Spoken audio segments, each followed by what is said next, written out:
Well, good morning, and can I welcome everyone to this, the fifth meeting of the Public Audit Committee in 2026. Agenda item 1 is for members of the committee to decide this morning whether or not to take agenda items 4, 5, 6 and 7 in private. Are we all agreed?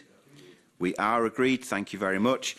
And we've got two items of public evidence this morning, and the first is consideration of the Section 22 report by Audit Scotland into the Scottish Government's consolidated accounts for the financial year 2024-25, and we will also consider the Audit Scotland report into financial sustainability and taxes as well. To answer our questions on both of those areas, I'm very pleased to welcome to the committee this morning the Permanent Secretary, Joe Griffin. Good morning, Mr Griffin. And alongside the Permanent Secretary is Gregor Irwin, who's the Director General Economy, Jackie McAllister, who's the Chief Finance Officer in the Scottish Government, and Shona Riach, who is the Director General in the Exchequer Strategy and Performance. We have got some questions to put to you, but before we get to our questions, Permanent Secretary, I would like you to make an opening statement. Thank you very much, Convener. Good morning, colleagues. First of all, I'd like to start by thanking the Auditor General and his team for the report on the Scottish Government Consolidated Accounts 2024-25. I welcome the recommendations, in particular those that support our work to address the fiscal challenges and strengthen public sector reform. I'm sure we'll get into these areas in more detail this morning. I'd like to make a couple of key points very briefly at the outset. Firstly, the Scottish Government accounts have been unqualified for the 20th year in a row, demonstrating robust financial management practices. I'm very grateful to colleagues for their expertise and sustained work over the reporting year to achieve this. Convener, the scale of the fiscal challenge is clear, and action is essential to address the projected gaps of £2.6 billion in resource funding and £2.1 billion in capital funding by 2029-30. Last year, the Scottish Government published its medium-term financial strategy, its first fiscal sustainability delivery plan, and the public service reform strategy, providing a clear framework for the changes that are required across the public sector, including in relation to workforce, health and social care reform, social security, tax and growth. I understand the Auditor General's call for a longer-term approach to fiscal sustainability, and the Government is taking forward work in this regard around 3 pillars as set out in the Financial Sustainability Delivery Plan. Firstly, ensuring public money is focused on delivering government objectives, underpinned by reform and prioritisation to maximise impact. Secondly, supporting sustainable, inclusive economic policies with the greatest potential to grow Scotland's economy, expand and broaden the tax base to fund public services. And thirdly, ensuring a strategic approach to tax revenues, which considers the long-term impact of our tax choices and competitiveness. And I'm grateful to the Auditor General for his recommendations on this point in his report on fiscal sustainability and tax, also before us today. Of course, finally, there will be a Scottish Parliament election in May, and the Civil Service stands ready to support the incoming administration with robust advice and an objective assessment of the fiscal environment in which their policy priorities can be delivered. Convener, as a team, we look forward to your questions and welcome the committee's scrutiny. Thank you. Thank you very much indeed for that opening statement. Could I just ask you whether you accept the findings and recommendations of both of the two reports that we're considering this morning? We do, Convener. As I say in my statement, I think many of the recommendations are very helpful. We've taken action on a number of them, but we accept them all, yes. Thank you very much for that clarity. You'll be aware that we've got a second public evidence session this morning on Historic Environment Scotland, which has been the subject of a Section 22 report by Audit Scotland. We carried out an inquiry into the Water Industry Commission for Scotland over the last year or so, and following things that we unearthed through that investigation and things which had been identified in the audit, we were told by the Cabinet Secretary last year that the Scottish Government was planning deep dives into all parts of the public sector to make sure that risks were being reviewed and that an examination was being conducted to make sure the kind of behaviours and practices that we'd seen in Wicks were not being replicated elsewhere in the public sector. Did that deep dive include Historic Environment Scotland? I don't know specifically in the context of the Cabinet Secretary's remarks there. Shona, you may know as the Portfolio Accountable Officer. Yes, that's right. The deep dive looked at all of the public bodies with which we have a sponsorship arrangement, which included Historic Environment Scotland. And so did that unearth any of the things which subsequently came out in the Section 22 report? The sponsorship team have had an active and ongoing relationship with Historic Environment Scotland. The issues that were referred to in the report refer in broad terms to governance issues and issues which were, in our view, a matter for the management of Historic Environment Scotland. We've been working very closely with them to address the issues raised, and we'll give more detailed evidence on that later this morning. Yeah, but that's not strictly true, is it? Because if you look at the one of the findings of the Audit Scotland report was that there wasn't, for 6 months in place, an accountable officer inside Historic Environment Scotland. And if I look at the Scottish Public Finance Manual, it's absolutely clear that if an accountable officer is expected to be absent for 4 weeks or more, then an interim arrangement should be reached and a replacement should be put in place. So 4 weeks plays 6 months.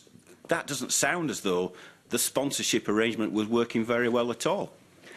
So throughout the period of the absence of the Chief Executive and accountable officer, Scottish Government were working very closely with Historic Environment in Scotland to find a situation to resolve that issue.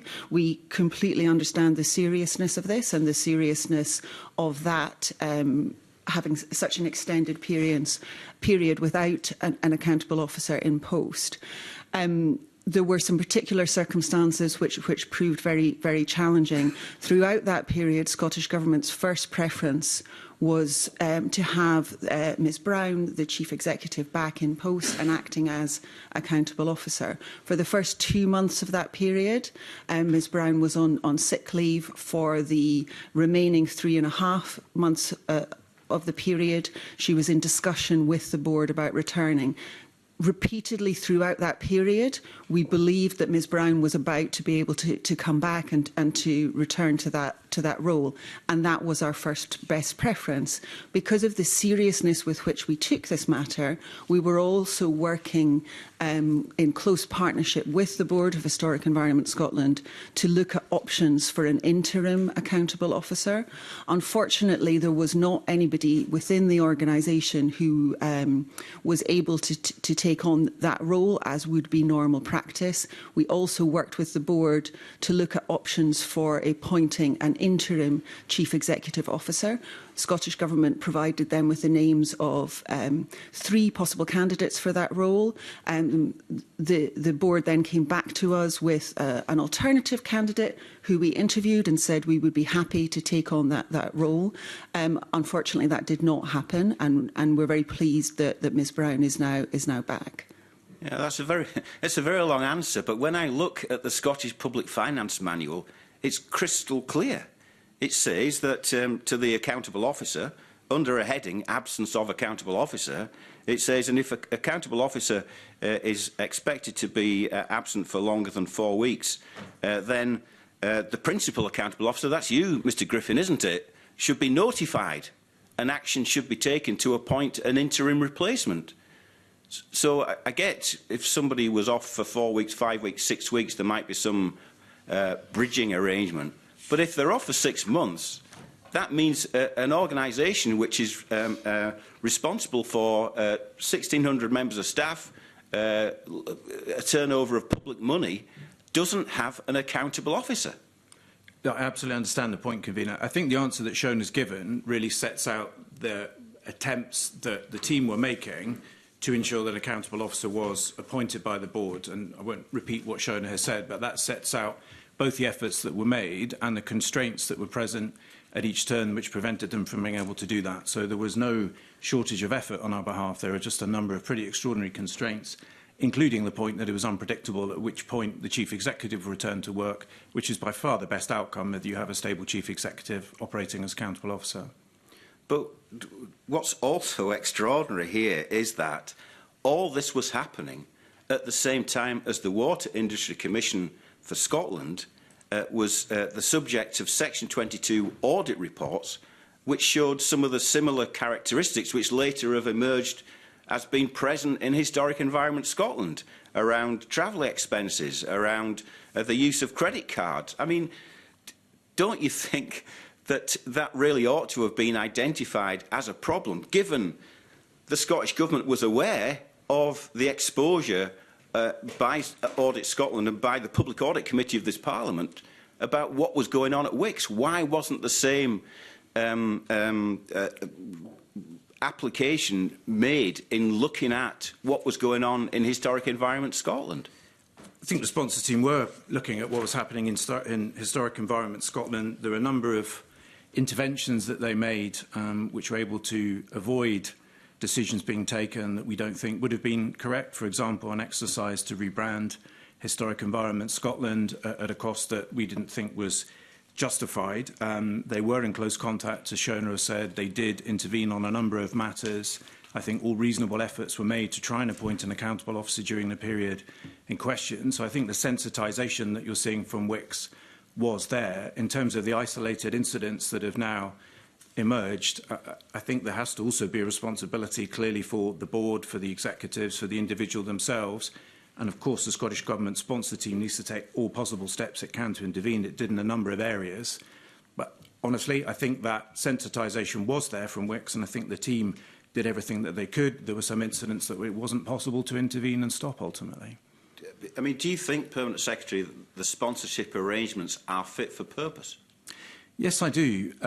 There's a great many sponsored bodies, I think some just north of 80 or so, that teams interact with. I think there's been a lot of learning over the years. We have referenced the Ellen Orion review, for example, of sponsorship, made a number of important recommendations. We reviewed that recently. The Auditor General's team helped us with that exercise. I think we're also seeing an increasing professionalisation in Shona's own area. There's now a centralisation of the function so that you have a team responsible for more than one public body, so that there's greater expertise concentrated among the same number of people. And the two examples that you're mentioning today are egregious examples of behaviours that should not have happened, but in the vast bulk of bodies that we sponsor and that we deal with, first of all, I think you do have public servants doing their best for the public. I think you have good oversight arrangements from the sponsorship team, including a kind of risk assessment that is reviewed also through our governance processes, through DG assurance meetings, through the executive team, corporate board and so on. And of course, none of us would want the behaviours that we saw in those two organisations to manifest, but I think they were exceptions. And I think the sponsorship function overall, I think, is in decent shape. Well, let me just finish my series of questions on this by going back to the evidence which the committee took on the 14th of January of this year from the Auditor General, where he again points out it is the responsibility of the Permanent Secretary as the principal accountable officer of the Scottish Administration to appoint the accountable officer of public bodies. We have seen a lack of clarity in why the Scottish Government chose not to appoint an accountable officer. How do you respond to that? Well, I respond to it by saying it's the board who have to agree who the candidate is going to be. Shona Riek has set out the steps that the sponsor team took, working with the board to try and identify a candidate. Once a candidate has been agreed, it's then up to the Permanent Secretary to appoint them. But you need to have a candidate to appoint in the first place. And Shona has explained some of the constraints, despite the best efforts of the team, which meant that we weren't able to find a candidate during that period. But do you not consider that you have been in breach of the Scottish Public Finance Manual? I can't appoint someone who isn't their convener. And it's the responsibility of the Permanent Secretary to appoint the candidate who's been agreed by the board. But if the board doesn't agree a candidate, I have to have somebody to appoint. So this could be replicated in all kinds of organisations then, couldn't it? Presumably by that. My reading of the Public Finance Manual is that you, as the principal accountable officer, as the Permanent Secretary of the Scottish Government, should step in these situations to make sure there is an accountable officer in place. But you take a different view, presumably. No, I don't take a different view, Convener, and I don't mean to disagree with you on this. What was important to me was that every effort was being made by the team working with the board, and Shona may want to add to this, to identify a candidate that I could then appoint. So my initial concern was to ensure that everything was being done within the realms of what was possible to try and find a candidate that I could then appoint.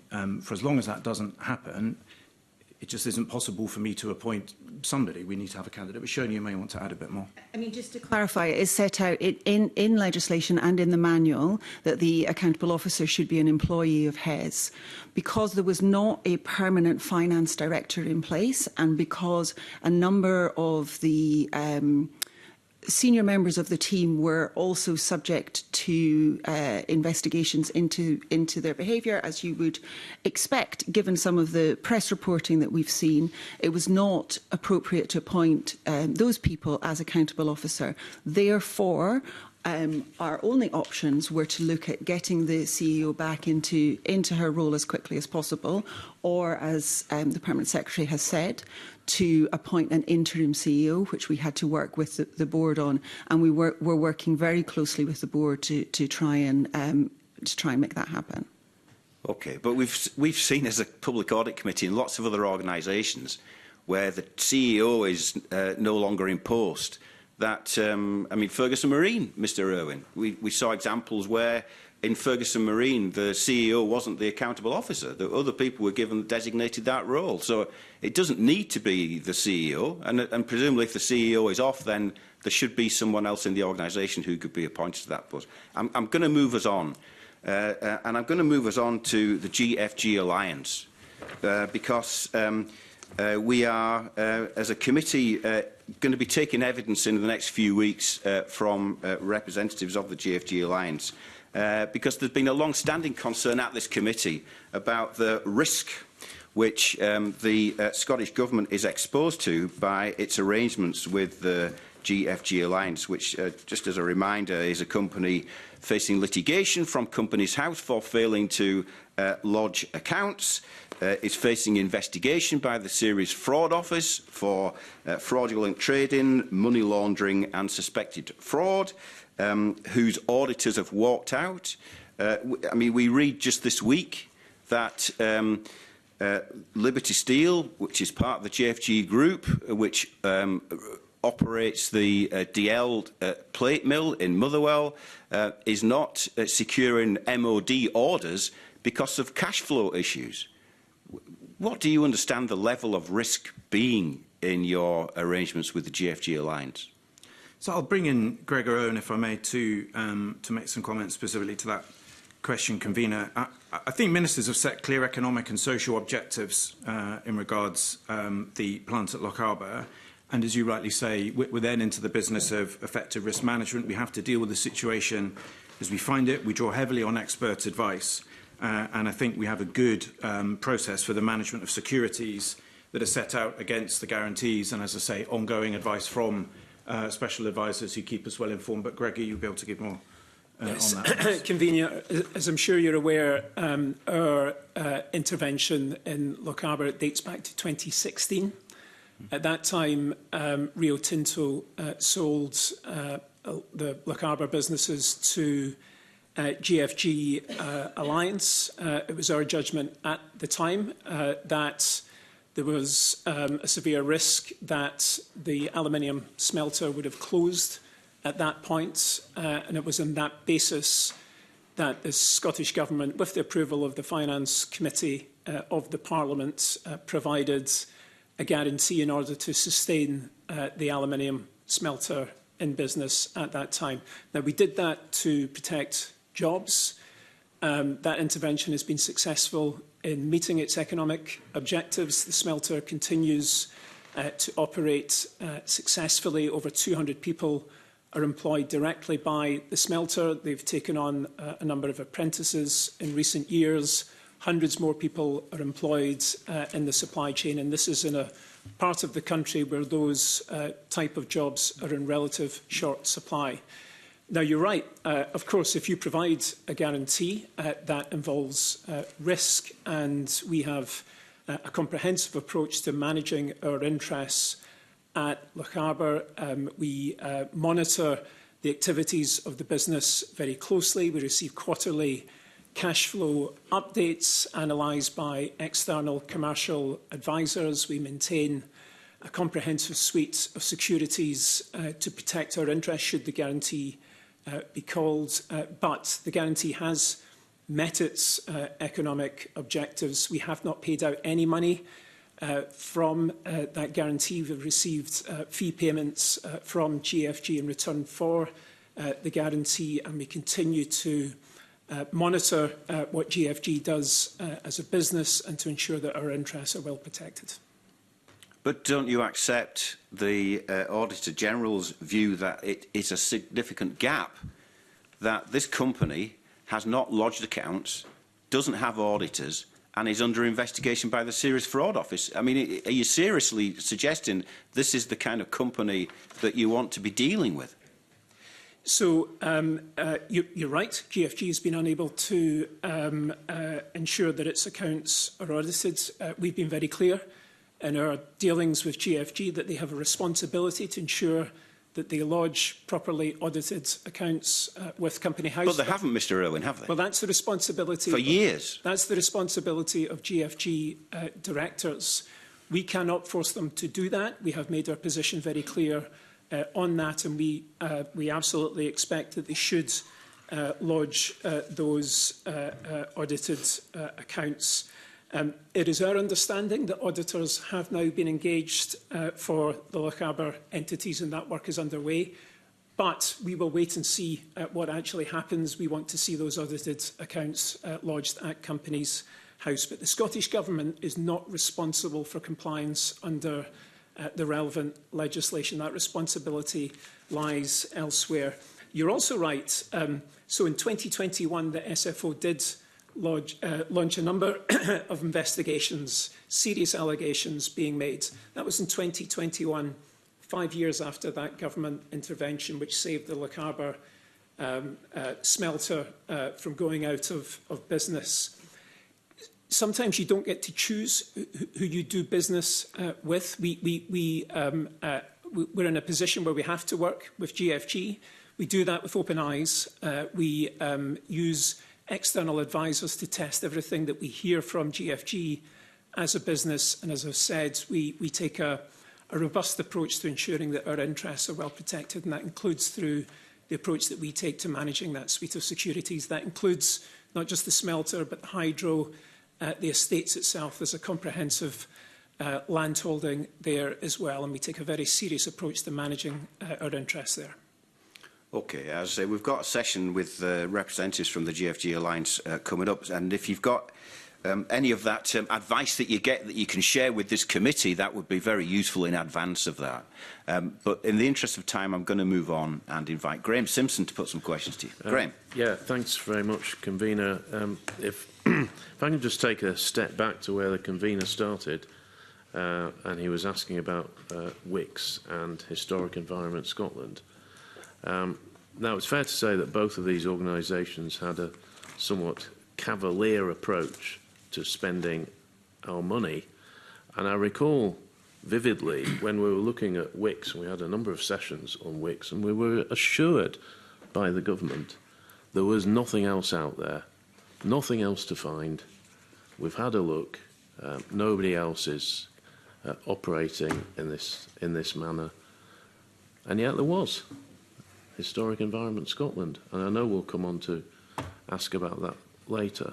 But how can we be assured that there isn't another Quango out there who are adopting the same spending practices as both these? Well, we have a series of arrangements in place through the sponsor teams and points of escalation through the governance process to bring to light any examples of either poor behaviour, as you're discussing, or broader, more cultural issues or potential gaps in succession planning or anything that would give us cause for concern. So primarily that's managed in the first instance by the sponsor teams. I said a moment ago some of the improvements that have been taken through there.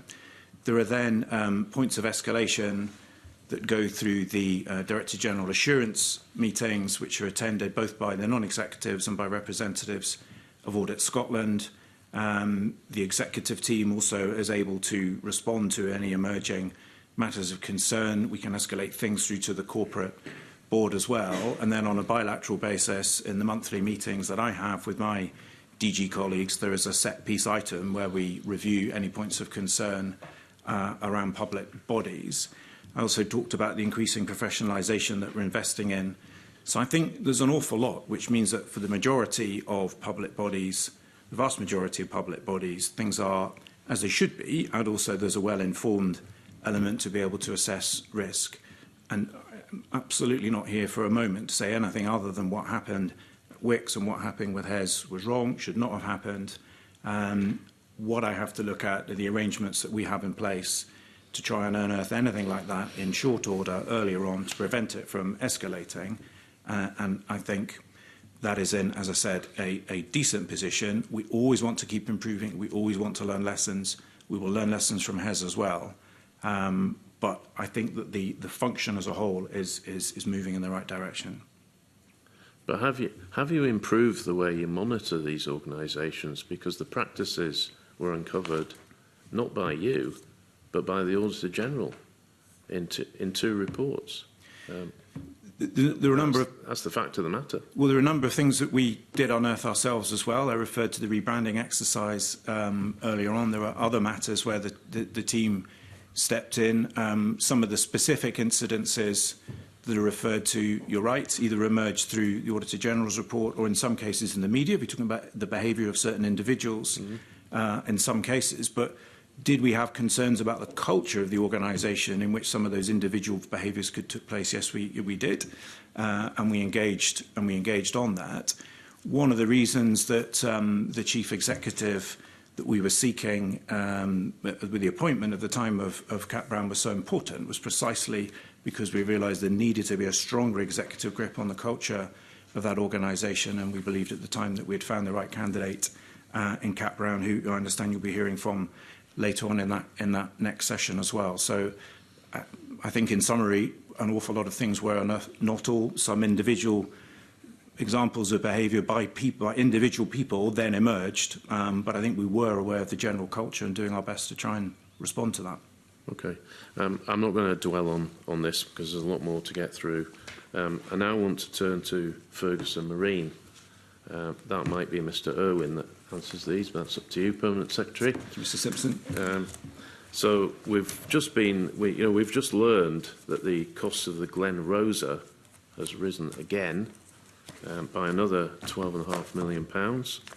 That brings the total to complete just that one vessel to £197.5 million. It's fair to say, I think, the Scottish Government's completely failed to keep a grip on costs. It's been the ultimate blank cheque. We keep on being told that ministers have made it clear there are to be no more increases. Kate Forbes actually said just yesterday she was disappointed. Well, it's all very well being disappointed, but where does the buck stop? You know, has the government got a cut-off point beyond which there will be no more money? So I will bring in Gregor, as you suggest, Mr. Simpson. I think the announcement on the 30th of the additional £12.5 million was expected once Ferguson's had signalled before Christmas that there was to be a further delay. So that's just confirmation of the quantum. I think in terms of the overall situation, this is not anywhere that that the government wished to be. Gregor can fill in some more of the details, specifically that point around prospects of any further costs beyond this. Yes, Mr. Simpson. So there was an announcement just before Christmas of a delay of 2 quarters, and the update that was provided last week concerns the cost associated with that. The reason for the delay, it follows technical issues identified during dry dock inspections. Those issues need to be remedied, and that has knock-on implications for the sequencing of work and the process that the CFO and the Chief Executive have gone through over the past few weeks has been to quantify the impact of that. As you know, I've appeared in front of this committee a number of times to discuss Ferguson's. In May of 2023, we did an accountable officer assessment then, following a cost increase. We used external advisors to test all of the assumptions that were made at that time. We concluded at that time that based on a narrow value for money test, as is required by the Green Book and the SPFM, that it did not, the completion of Glen Rosa rather than Glen Sannox, did not meet the value for money test. On that basis, I sought written authority, and our ministers provided that written authority for quite legitimate reasons, of course, as you know, as well as being focused on the very direct benefits of completing Glen Rosa. There are also ministerial objectives, includes supporting commercial shipbuilding on the Clyde and the wider economic impact in the region. Those are elements that you cannot take into account when you do a narrow value for money calculation. So that written authority was provided at that time. Early last year, we reviewed the AO assessment and once again sought confirmation that the written authority still applied because of concerns about value for money. When we reviewed the when we reviewed the accountable office assessment again in November, at that point, following a similar approach, comparing the costs and consequences of completing Glen Rosa at Ferguson's or the alternative of procuring from another yard, we concluded at that time, as you will know, that did offer value for money, and that was in part because of the advanced stage of the build. I was very focused on the question of feasibility at that point, given the history of cost overruns. The Deputy First Minister has been very focused on that issue as well. That has resulted in quite intense scrutiny of the plan to complete Glen Rosa, and also we've put in place a review group which includes our technical advisors, CMAL, which is scrutinising progress against that delivery plan. Now, I think that review group and that process is one of the reasons why we've obtained clarity on the position as of now, and that review group will continue to operate. We will review that accountable officer assessment again. We'll go through our proper processes in that regard. I think I'm fairly confident the conclusion we will reach is the same conclusion that we reached in November. It's within the cost increases within the tolerances that we considered at that point. So there's a long history of following the correct processes here. The outcome has not been the outcome that we wanted to see. It's very much, I think, everyone wants to see Glen Rosa completed and the yard to secure a sustainable future with a strong pipeline of work. Glen Rosa needs to be completed so that we can move on to the next phase for the yards. But the processes that we followed have been the correct processes. Well, you talk about it being within tolerances. You must be an extremely tolerant man, Mr. Irwin, when we've reached a figure of 197.5 million. Hang on, I haven't finished. Sorry. 197.5 million, that's way past value for money. That is not value for money. My question was, how much more is the government prepared to put into this? Because it seems to me that anything the yard asks for, they get. Well, let me clarify, Mr Simpson. When we did that AO assessment in November, we were focused on what is the cost to complete the vessel at Ferguson's and how does that compare with the alternative of going through an open procurement exercise, procuring a vessel from elsewhere and completing the vessel elsewhere.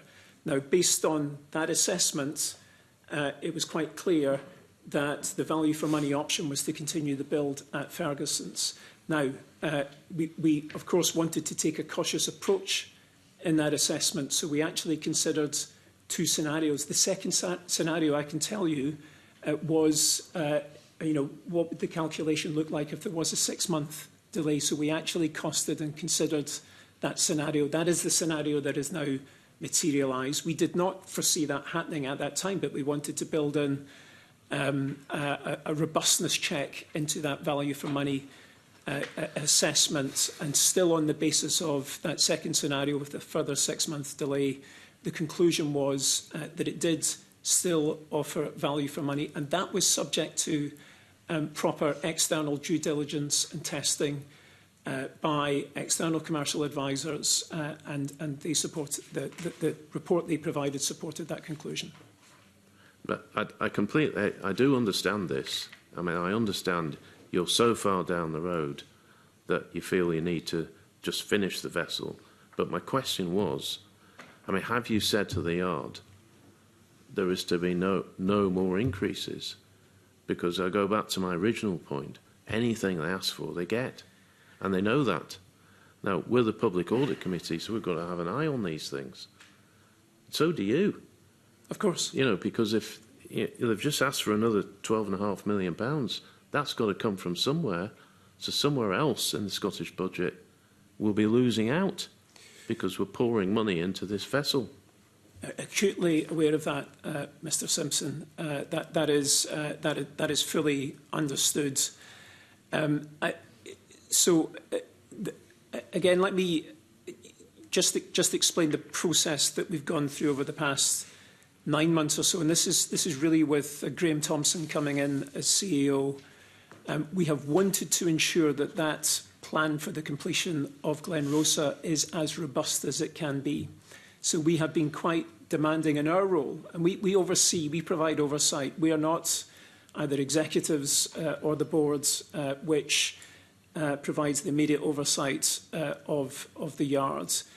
But we have been very insistent in our requirement to see a robust plan for the completion of Glenrosa.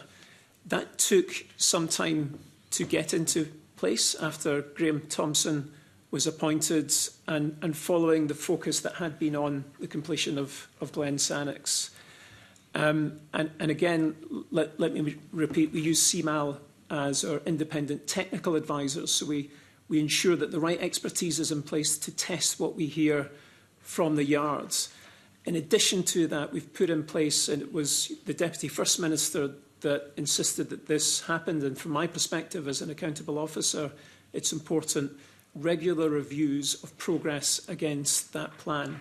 And while it's not satisfactory and it's not what we want to see, an additional cost increase, in some ways, getting sight of that now is a reflection of those additional protections that we have put in place. Now, the focus now absolutely has to be in ensuring that the yard has to complete the vessel, that they do so in line with that plan, and that they live within the budget that they're now seeking. There is £5.5 million of contingency built into the cost increase. So there is a degree of protection there. I'm not naive, I'm not relying on that, but we will be absolutely focused in ensuring, doing everything we can to ensure that we live within this increased budget. I didn't want to dwell on this subject because there's loads of other things we could ask about, but I'm just not getting the assurance that if the yard comes to the government and says maybe in another 6 months' time, sorry lads, we need another 15 million, that you're not going to turn around and say no. You'll say, okay, here, have it, but finish the vessel. Mr. Simpson, I think the experience over the past 3 years hopefully demonstrates that if we go through the AO process, if we see that proceeding doesn't offer value for money, or we don't think it's feasible, then of course we will escalate that issue. Our ministers have to take decisions on the future of Ferguson's, keeping in mind the value for money from the completion of Glenrosa.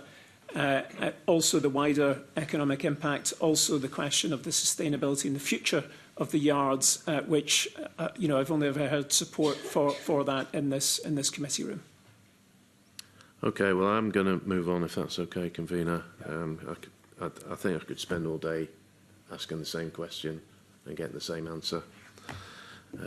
Anyway, I'm going to ask about social security now. So the Auditor General says that there's an estimated £40 million of overpayments were made to Scottish residents, which is a huge sum. So how can you explain that, and what are you doing to get the figure down? So these are on benefits that are administered on the Scottish Government's behalf by DWP in the financial year in question. Unfortunately, with any benefit system, there is a degree of fraud and error. It's not possible to eliminate that entirely. A number of those benefits are gradually being devolved over to Social Security Scotland, so the responsibility then will transfer over to them, and they are building up their capacity to estimate fraud and error as we go, including being the beneficiaries of a recent piece of primary legislation which gives them new powers to require spot checks from individual clients, which will further strengthen their ability to do that. But for the 24-25 financial year in question, those benefits are administered by DWP. Okay. So he also reported on adult disability payment, which you do administer, and he said there's a growing gap between the funding received from the UK government and expenditure, which there is. And that can't continue. That's unsustainable. So what's the Scottish Government doing to bridge that gap and to get Social Security Scotland onto an even keel? So as regard the actual benefits, these are policy choices for ministers about the level of benefits. Social Security Scotland has the point of devolving it was to build it up along lines decided by Scottish ministers, certain principles in play that the committee will be familiar with. And ultimately, the funding of those benefits then becomes an allocative choice, to use that jargon, for ministers in budgets to decide how much they wish to devote to those payments as opposed to other priorities.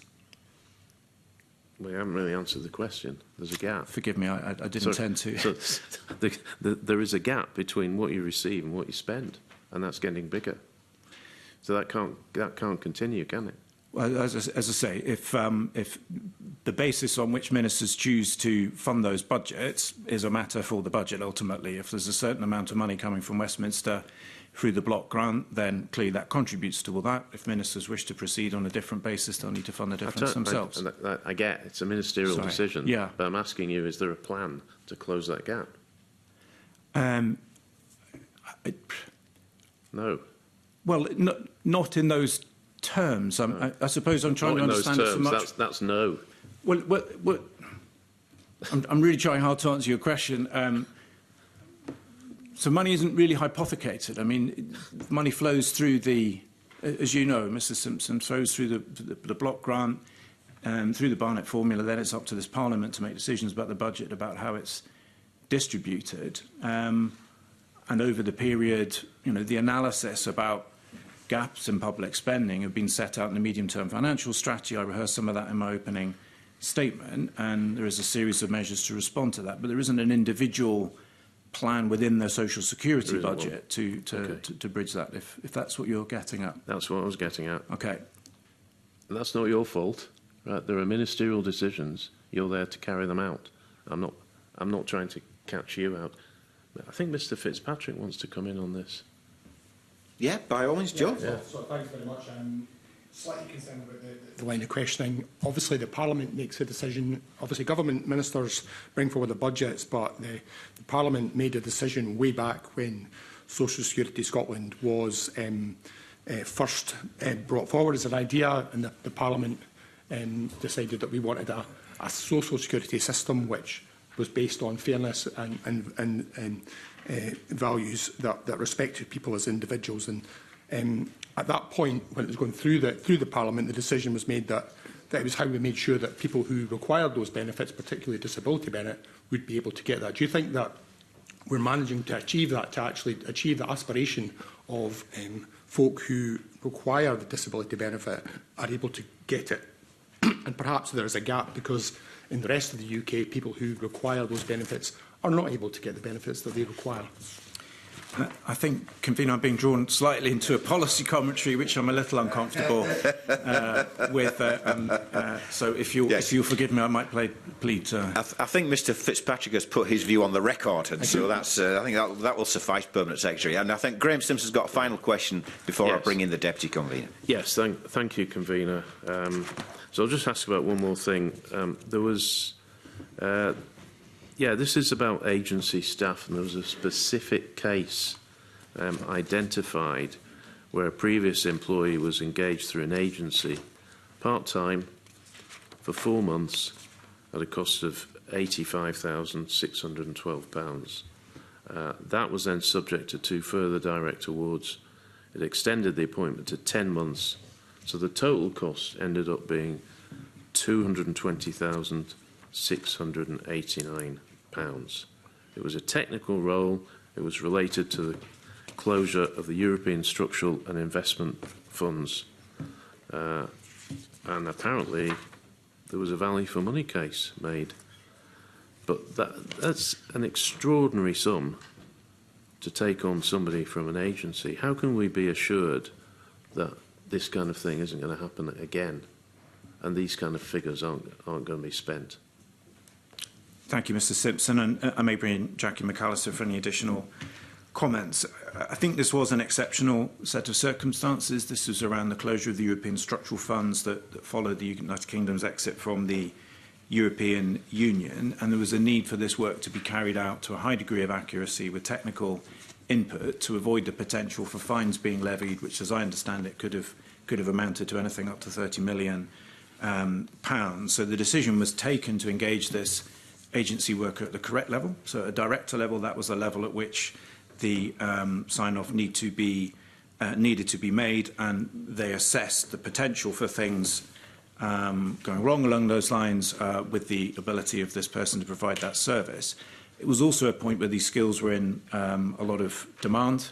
UK government was going through similar processes and closing down their own structural funds arrangements. But I think we have seen the Auditor General's commentary on this, and we've seen his recommendation that we should review the level at which these sign-offs are made, and we're happy to have a look at that. But I think some really exceptional circumstances in this particular case. Jackie, do you want to add anything to that? Yeah, if I may just add a few more points. With respect to this particular case, following the first engagement of the individual, the Scottish Government took a decision to extend the ESIF programme. This was to increase the potential to recover monies from the EU, so this value for money argument, and as the Permanent Secretary said, there were some quite considerable sums at play. The Permanent Secretary referred to the incredibly limited pool of experience that exists around this particular role. The other points that I would just make very quickly is that there's ongoing scrutiny in year around expenditure. So every part of the Scottish Government will look at their spend on a monthly basis, and that is supplemented by management information around contract and agency workers on an ongoing basis. Okay, I'll leave it there, Convener. Thank you. Okay, Jackie McAllister, you're the Chief Financial Officer for the Scottish Government, and you've just told us that because the amount of funds that could have been recovered by this individual was at such a level that it warranted paying them for a 10-month period almost £250,000. Is that really how the Scottish Government views these things? I think, as the Permanent Secretary has set out, this was an exceptional situation where there was an opportunity to recover significant amounts of funds, and it required this audit authority skill set that was only available in very limited cases. So that's how the way it works. I mean, I just find that incredible. That's how the Scottish Government does its business. You said, Permanent Secretary, that you were going to have a look at what the Auditor General said. What the Auditor General told us was that he felt approval for that kind of case should be made at either a Director General level, not a Deputy Director General, at a Director General level, or even at a Cabinet Secretary level. What's your view on that? Well, that's something I'm happy to look at, as Jackie says. Yeah, but I mean, do you agree that's about right, that it should be at the Cabinet Secretary level? I think with the benefit of hindsight, if we'd known that that sum of money was in play, then I think there would have been a strong argument for that decision point having been escalated. I don't think it's the sort of thing that we see on a regular basis. So we have to keep things proportionate and not elevate every single decision about engaging an agency worker to the level of a Cabinet Minister or Director General. We've also hugely reduced the number of agency workers by 70% since March 22 to September 2025. So the sheer prevalence of these sorts of contracts has gone way down. But I think, as you say, there's a large amount of money with the benefit of hindsight. Should that have been referred up the way, I'm very happy to consider that. But we have to keep things proportionate. Okay. But in this instance, I entirely recognise the point that it's a very large amount of money. Of course I do. Yeah, and Mr Smith from Audit Scotland told us it was, in his words, an extreme case. And the Auditor General told us that he did not think that there was sufficient oversight of the arrangement. So that is something for you to consider. Of course it is, yeah. I'm going to move us on and invite the Deputy Convener to put some questions to you. Jamie. Thank you, Convener, and good morning to our guests. Good morning, Mr Green. And I do usually wear a tie, I should add, for the benefit of the record. I've got quite a lot of areas to cover. I'll do my best to get through, following on from some of the lines of questionings that you've already received. It won't surprise you much for me to ask supplementary around Ferguson Marine, given the great interest in the subject. And I won't rehash any of the questions you've already been posed. But I guess there is a wider question about the yard. This committee and Audit Scotland has taken a great interest in the viability of the yard as a going concern and its future as a major piece of infrastructure which is publicly owned and, of course, a big local employer in the west of Scotland. The problem that we've got as a committee, and I think perhaps a point that's been reiterated by Audit Scotland, is that it's hard to see what the future for that yard is at the moment. So what is it? Again, if I may, I'll pass to Gregor Owen, who's been deeply involved in these issues. Gregor.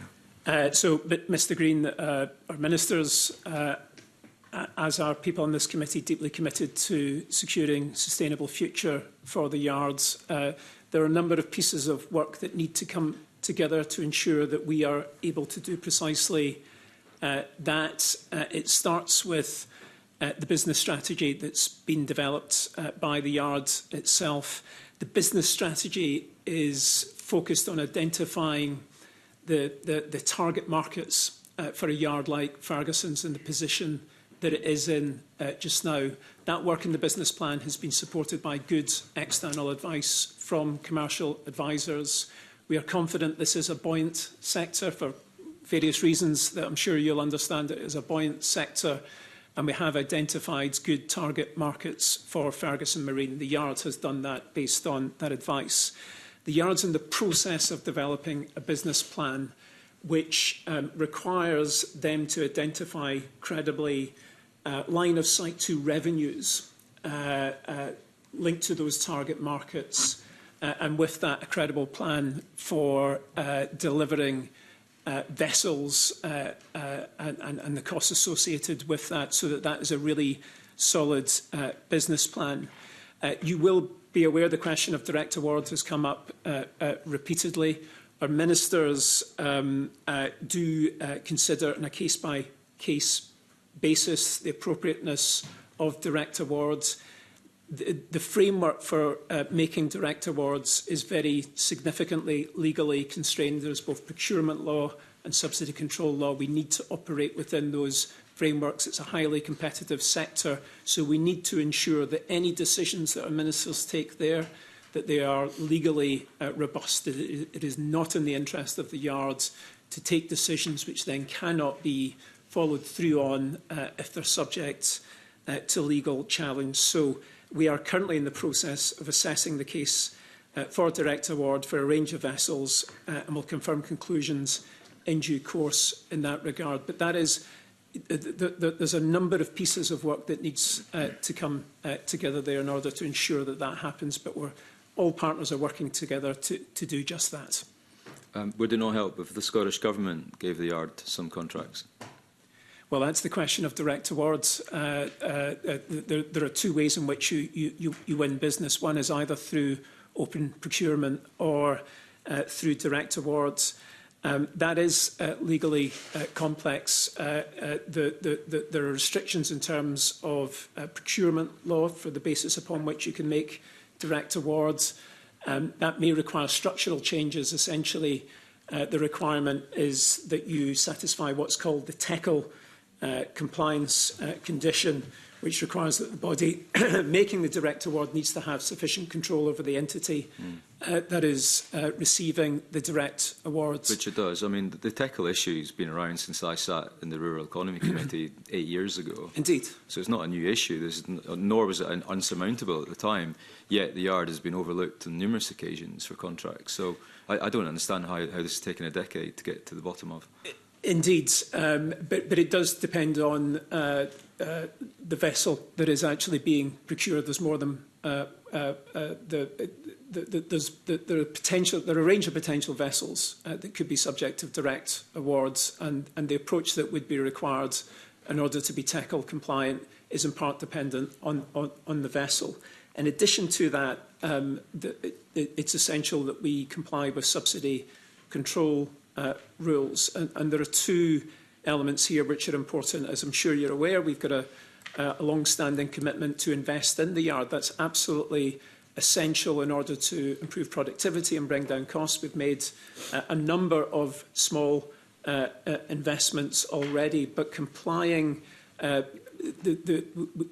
need, in order to be able to make that full-scale investment, we need to be able to demonstrate that this is something that a commercial market operator would do, and that is properly tested by external due diligence. And that is, of course, also tied to the business plan. On the broader question of making direct awards, that requires a process that we go through with the Competition and Markets Authority in order to satisfy them that this is being done in a way which is consistent with subsidy control legislation. So I'm conscious there's a lot in that answer. This is complex. We have to operate within those legal constraints. That work is being done. As I say, consideration is being given now to potential for direct awards for a number of vessels, and of course, our ministers will update at the appropriate point, but that work is ongoing. Mm-hmm. Okay. I mean, there's nothing you've said there that we didn't already know, nor that you said that gives us or the yard any hope that the government is going to give it any contracts, either directly or via regular procurement. The last business plan, of course, that the yard came up with was quite a good one, but that was predicated on the award of the SVRP project, which, of course, it wasn't given. So that business plan was ripped up and they've had to start again. So it's hard to really see what the future is for the yard. I mean, I've got no idea what the government's strategy is. This is, of course, a strategic commercial asset of the Scottish Government. You know, is the plan to keep it in the public sector forever, publicly owned, and subsidise it, and then come up with all these issues around direct award because it's a publicly owned company? Is there any plan to put it back into the private sector and then let it bid for work? I mean, we've absolutely no idea. Mr. Green, if I can make 2 points. One is the preceding business plan. The key factor in that was success in winning the Western Ferries contract. The yard was not successful in winning the Western Ferries contract on open procurement, and that has required a change of approach. So, and the SVRP, though. I mean, the Western Ferries would have been a nice-to-have contract, but we were told directly that it was the government contract that was waiting on, not the private one. Well, the Western Ferries contract was central to that business plan, and of course the yard was not successful there, and we've had to adjust our approach, and that is precisely what we're doing at the moment. Our ministerial objectives are clear: want to secure long-term future for the yard, for commercial shipbuilding on the Clyde, want to maintain commercial shipbuilding skills, want to ensure that the local economy benefits from a successful Ferguson Marine shipyard, at the same time as ensuring that the needs of island communities are being served. Those objectives haven't changed. Okay, thank you. I'll move on to other issues relating to the reports we have in front of us. Maybe Permanent Secretary, if I could start with you. I think the main point of note really is the big elephant in the room, and that's the identified nearly £5 billion gap, funding gap in the Scottish finances in the next 3 years. 3 years is not far away. It seemed obviously far away when we first heard about this potential gap, but the gap's got bigger and the timeline's getting closer. It's still unclear, and I think this is reflected in the Audit Scotland report, as to what the Scottish Government will do to meet that gap. Is there a plan? So I think there is literally a plan. The Fiscal Sustainability Delivery Plan, published in June 25. 3 pillars: ensuring public money is focused on delivering Scottish Government objectives underpinned by reform prioritisation. Secondly, support sustainable inclusive economic policies, in particular to broaden the tax base. And third, to ensure a strategic approach to tax revenues. I think on the public service reform side, again, a lot is set out in the public service reform strategy. We're already seeing a number of projects, propositions come through alongside the budget. We published by portfolio a series of initiatives that have already been taken or are planning to be taken, which total some 1.5 billion. But that is not on an annualised basis. So you're quite right that there is still work to be done to identify, if you like, the big ticket items in respect of reform, which are really going to help us bridge that gap as per the strategy. In recognition of that, I wrote to Directors General just within the last fortnight to say that we need to be ready with the new administration for some clear, well-worked propositions exactly of those kind. We're seeing 2 health boards merge on the 1st of April, for example. That is a good start, but the point that you make, I think, is correct, that there is a pace and an urgency around this that the civil service needs to respond to in terms of elaborating propositions to be taken for decision. Which health boards are emerging? So that's the National Education Scotland and National Services Scotland. Oh, not the 2 national health boards. Oh, yeah, okay, that's helpful. Yeah, sorry, you got us. Non-geographical. We were panicking there, wondering. Yeah. Although, so just announce something. I want to create that headline inadvertently. The 2 national boards. Yeah, yeah. I mean, I'll come on to public sector reform. It's an interesting area, but you know, in layman's terms, the government will not have enough money to spend on the things that it needs to spend money on. There's a resource shortfall. There's a capital shortfall. So that clearly means one of a number of things must happen. There must either be considerable tax rises to make up the difference, and I presume the government's looking at how far they can go with that to achieve maximum income. Or presumably the other option is that the government will have to make cuts to public services. And the big question really is which taxes will go up or which services will be cut. And I think the public have the right to know which. Well, I think, as I say, the plan, the Fiscal Sustainability Delivery Plan, is based on 3 things. So one is around, I mean, in shorthand here, one is around reform. I mentioned that. The second is around economic growth to broaden the tax base in particular, because we have a situation with the fiscal framework where successful economic performance by Scotland increases the revenue considerably. And then the third area is a strategic approach to tax. I don't know if Shona, you want to add to the overall approach for Mr. Green. Thank you. So you've referred to the importance of public service reform, and that is also a very important pillar of the Scottish Government's approach to long-term fiscal sustainability. So the PSR strategy was published in June last year, and it set out in detail vision and priorities for reform, and it sets out the government's approach under 3 pillars: prevention, joined up services and efficiency.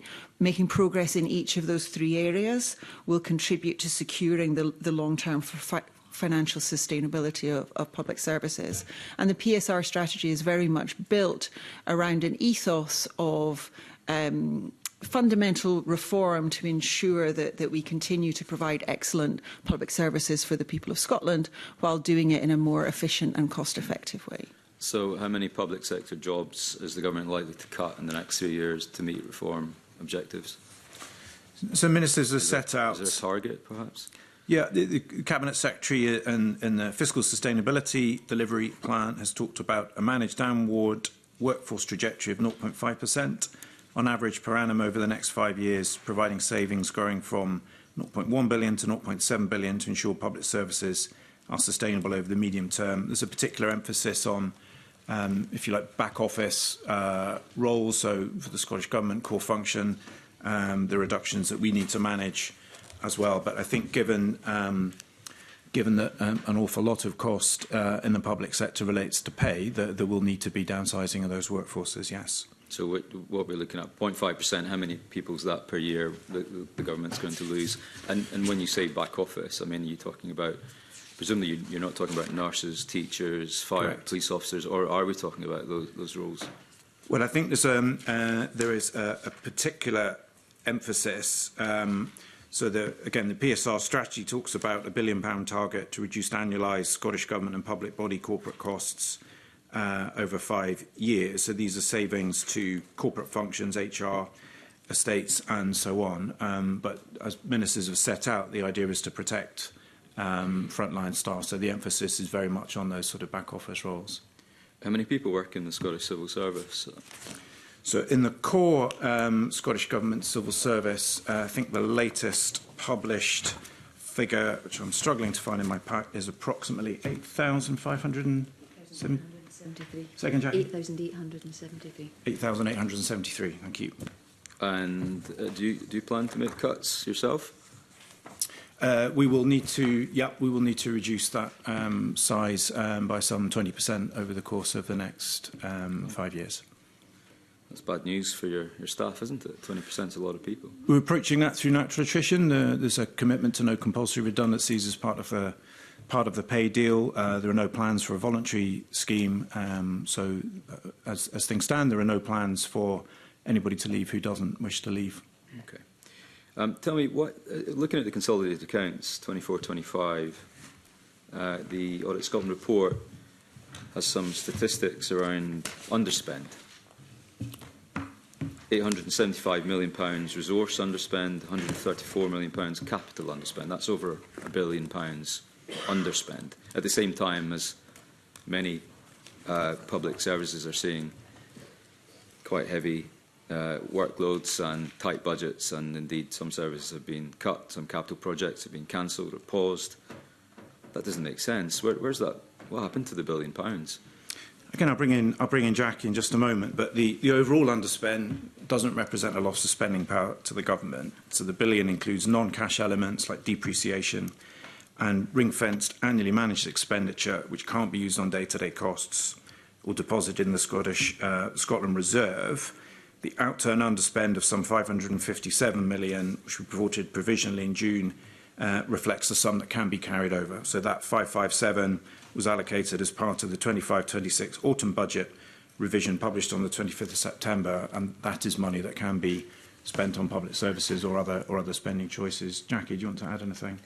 Of course, yeah. So I suppose the first thing to say is that we can't overspend our budget. So we can underspend, but we can't overspend even by £1. Otherwise, we'd have our accounts qualified. So we always have to manage to a level of underspend. The Permanent Secretary set out the underspend in the accounts is against the budget that's voted by Parliament through the spring budget revision, and that includes a significant proportion of ring-fenced and non-cash budgets that we can't spend on anything other than their purpose, so depreciation, provisions, changes in valuation. Inherently, those types of budgets are quite volatile, so we always have to plan prudently in terms of our requirements for those. The spending power, the budgets that you would attribute to supporting public services, that is what we report, as Permanent Secretary said, to the provisional and the final outturn. That 557 million was reported at the provisional outturn, so the final outturn will be the amount that we will carry through. That has been fully allocated into the 25-26 budget. There's no loss of spending power. Of a budget of 60 billion, it's very difficult to manage to the 31st of March, and in particular and increasingly with the Scottish Government budget, there's expenditure that we don't get confirmation of until well after the 31st of March. So the Permanent Secretary spoke about the social security spend that's administered by DWP. We don't get that final information until well after the 31st of March. In addition, we've got Audit Scotland and all of the other audit arrangements that happen after the 31st of March. So we have to provide for audit adjustments. And because these are consolidated accounts, it's not just the audit adjustments for the Scottish Government, it's the audit adjustments for all the bodies that are consolidated into the accounts. So, in summary, we're always going to have a level of underspend. We do have the Scotland Reserve. We always deliver an underspend within the limits of the Scotland Reserve, always carried forward and utilised the next year, so there's no loss of any spending power.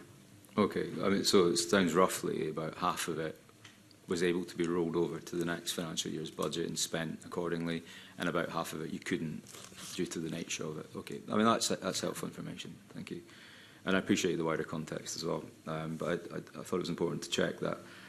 There is, of course, another issue which the Auditor General has raised, and it features in this report, and we've heard evidence in person from Audit Scotland on, and that's tax revenues in Scotland as a result of devolved policy decisions. I appreciate those are not decisions which civil servants make, they're decisions which governments make, and indeed which feature in budgets which Parliament passes. However, there is still a wider question here, and that's if you look at the year 25-26, the Auditor General raises the valid point that £1.7 billion of extra tax will be raised in Scotland through policy choices that the government makes, but that only will net £616 million of benefit to the Scottish budget. Those are his numbers. So that's about a third, which is slightly better than it was the year before, but it's about 33 pence in the pound is reaped for the benefit of all your directorates to spend in public services. How are we going to fix that problem? How are we going to ensure that the £1.7 billion that we raise in extra taxes is available to the government to spend in public services? Because at the moment it's nowhere near it. I'll bring in Shona to set that out in a bit of detail, but this relates to the comment I made a moment ago about the fiscal framework and the relative economic performance of Scotland against the rest of the UK, which has an impact then on the revenues that accrue to the government. Shona, do you want to pick that up, please? Yes, absolutely. So we are in discussions with UK government about the next review of the fiscal framework, which will be and this will be very much one of the issues that's in discussion in that review. The next review is due in 2028. However, we recognise that the previous 2023 review, there was a significant lead-in time to that. So we've agreed with UK government to begin preparations for that, and specifically to begin discussions of the scope of the review and what should be covered in that review. The 2023 review was somewhat narrow in scope due to the views of the former UK government, and our ministers are pushing for a broader scope for the next review. And this would be the place and the opportunity to consider the appropriate balance between the powers that are devolved to the Scottish Government and the fiscal levers available to it to manage borrowing, to manage budget volatility, and very much the issue that you have raised relates to the calculations around the block grant adjustment relating to taxes, and that would be something that we would be seeking to include in the scope of the review of the fiscal framework. Forgive me, though. I mean, my question is what. You know, why are people paying more tax and the government doesn't have more money to spend? And the answer to the question is not a technocratic one about the fiscal framework. It sounds to me like, you know, you're pinning all your hopes that a review will fix the problem.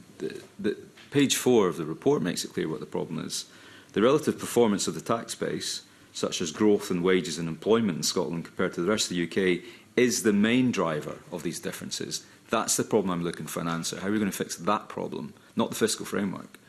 So I think that the cause of this issue is an issue where there is some debate. The Auditor General's report is very much informed by the review of the view of the Scottish Fiscal Commission, which we have huge respect on. So what's the debate? Sorry, where's the conflict here? What do you not agree with? The issue here is around to what extent that gap is, to what factors are relevant for the size of that gap. And Scottish Government analysis suggests that the factors are not purely related to economic performance. It also includes behavioural impacts and very significantly includes structural differences between Scotland and the rest of the UK, which predate devolution. But this is something that we believe can be addressed and that progress can be made in the review of the fiscal framework. So you don't think that relative economic performance, such as wage growth, employment growth, is the problem? There is certainly an issue around wage growth, but it is compounded by the different structure of wages in Scotland and within the rest of the UK, particularly the fact that the UK economy is to such a large extent driven by the economy of the southeast of England, and the fact that you have particularly high salaries in that part of the country relating to the financial services industry, whereas wage growth in the UK, in Scotland, tends to be more distributed across the whole of society. Wouldn't a high wage Scotland be the answer to that problem, rather than blaming another part of the UK? Well, we are certainly committed. The Scottish Government is absolutely committed to increasing growth in Scotland and therefore to wage growth in Scotland. That's very much at the heart of the government's priorities. But in this particular issue, I don't think it's the only problem that's causing this gap. Okay. I think in the interest of time, I'll leave it there. Thank you very much indeed. I'm now going to turn to Colin Beattie to put some questions to you. Colin. Thank you, Convener. Just to follow a slightly different path here, why don't we chat about the transparency and public understanding of devolved taxes? I think anybody's understanding of taxes these days is pretty tenuous given the complexity of the tax system. But it does state here that the annual survey of Scottish taxpayers' attitudes indicates that around 50% of Scottish adults feel they don't understand Scottish taxes, while around 40% would say the same of UK taxes. And that's been the situation probably for the last 5 years. Now, the Scottish Government considers it important that there is transparency. It considers it important that people understand about their taxes, but clearly they don't. So what are the Government's plans to improve that transparency and presentation of information around the devolved tax system so that more Scots can understand, where their money is going? And also, as a part of that, to describe how it impacts on the Scottish budget. Of course, thank you, Mr. Beattie. I'll kick off and then invite Shona to come back in. And I think there were some really helpful recommendations in the Auditor General's report here from November, exactly in the line that you are suggesting. And there are a couple of things we were able to do in the last budget, even presented to Parliament just last month, that already took account of that and began to respond to the Auditor General's point of view. But I'll ask Shona to talk about that in a bit more detail. Thank you. Thank you, Permanent Secretary. As you say, Mr. Beattie, the Government is very much committed to improving transparency and increasing understanding of tax across the whole of the population. The budget document itself sets out a range of information on tax, including tax policy decisions made by the Scottish Government and forecasts of tax revenues. This year, we also published an additional document alongside the Scottish budget, which sets out forecasts of devolved tax revenues, block grant adjustments, net position and policy costings, and this was directly in response to the recommendations of the Auditor General. We also published a short kind of key facts document designed to be as accessible as possible to as many people as possible. So it's something that we're continuing to work on, and as the Permanent Secretary has said, the Auditor General's recommendations are very helpful to us in this space, but it will continue to be a priority. Given the fact that this has been the situation for the last 5 years and that it's staying at that level, obviously whatever's being done isn't enough. It's not getting through. Otherwise, after 5 years, you would see some change to the percentages. Why is it UK taxes are easier to understand than devolved taxes? Well, it continues to be a work in progress for us, and as I've said, some additional measures were taken in the budget that was around the budget that was published in January. So we will continue to do all we can to make progress here. You know, obviously, I'm interested to know what's happening to try and improve this tax literacy. You have published tax literacy outcomes, but what further work is planned? I mean, you're talking about putting out some sort of simplified document to try and gain a better understanding and improve public awareness. But how will this differ from what you've done before, and how will you be able to assess the impact of what you're doing? Well, as you say, we publish information on tax literacy, and we'll continue to do that and to monitor the progress that has been made. It's very much the view of the Scottish Government that this is an important area, and increasing tax literacy is something where we very much seek to make progress, and that's why around the budget in January we continue to take further steps to increase transparency. I suppose my concern is keep coming back to the fact that there's been no movement for 5 years. What are you going to do that's different to change that? So I think you could... So it's probably fair to say that there isn't a specific detailed plan as yet. The Auditor General's recommendations came out in November. They were a helpful stimulus on a situation that's already been identified. The team that would be responsible were heavily engaged in producing the budget in January. This is something that we want to work on, and we'll happily come back to the committee when we have a more detailed prospectus. But that's work in progress, Mr. Beattie, rather than anything that we can describe to you this morning. Just moving on slightly to tax and economic strategies. Obviously, they go very closely together. If you don't have economic growth, then you don't have tax growth. Therefore, you don't have improvement to public services. Very simple.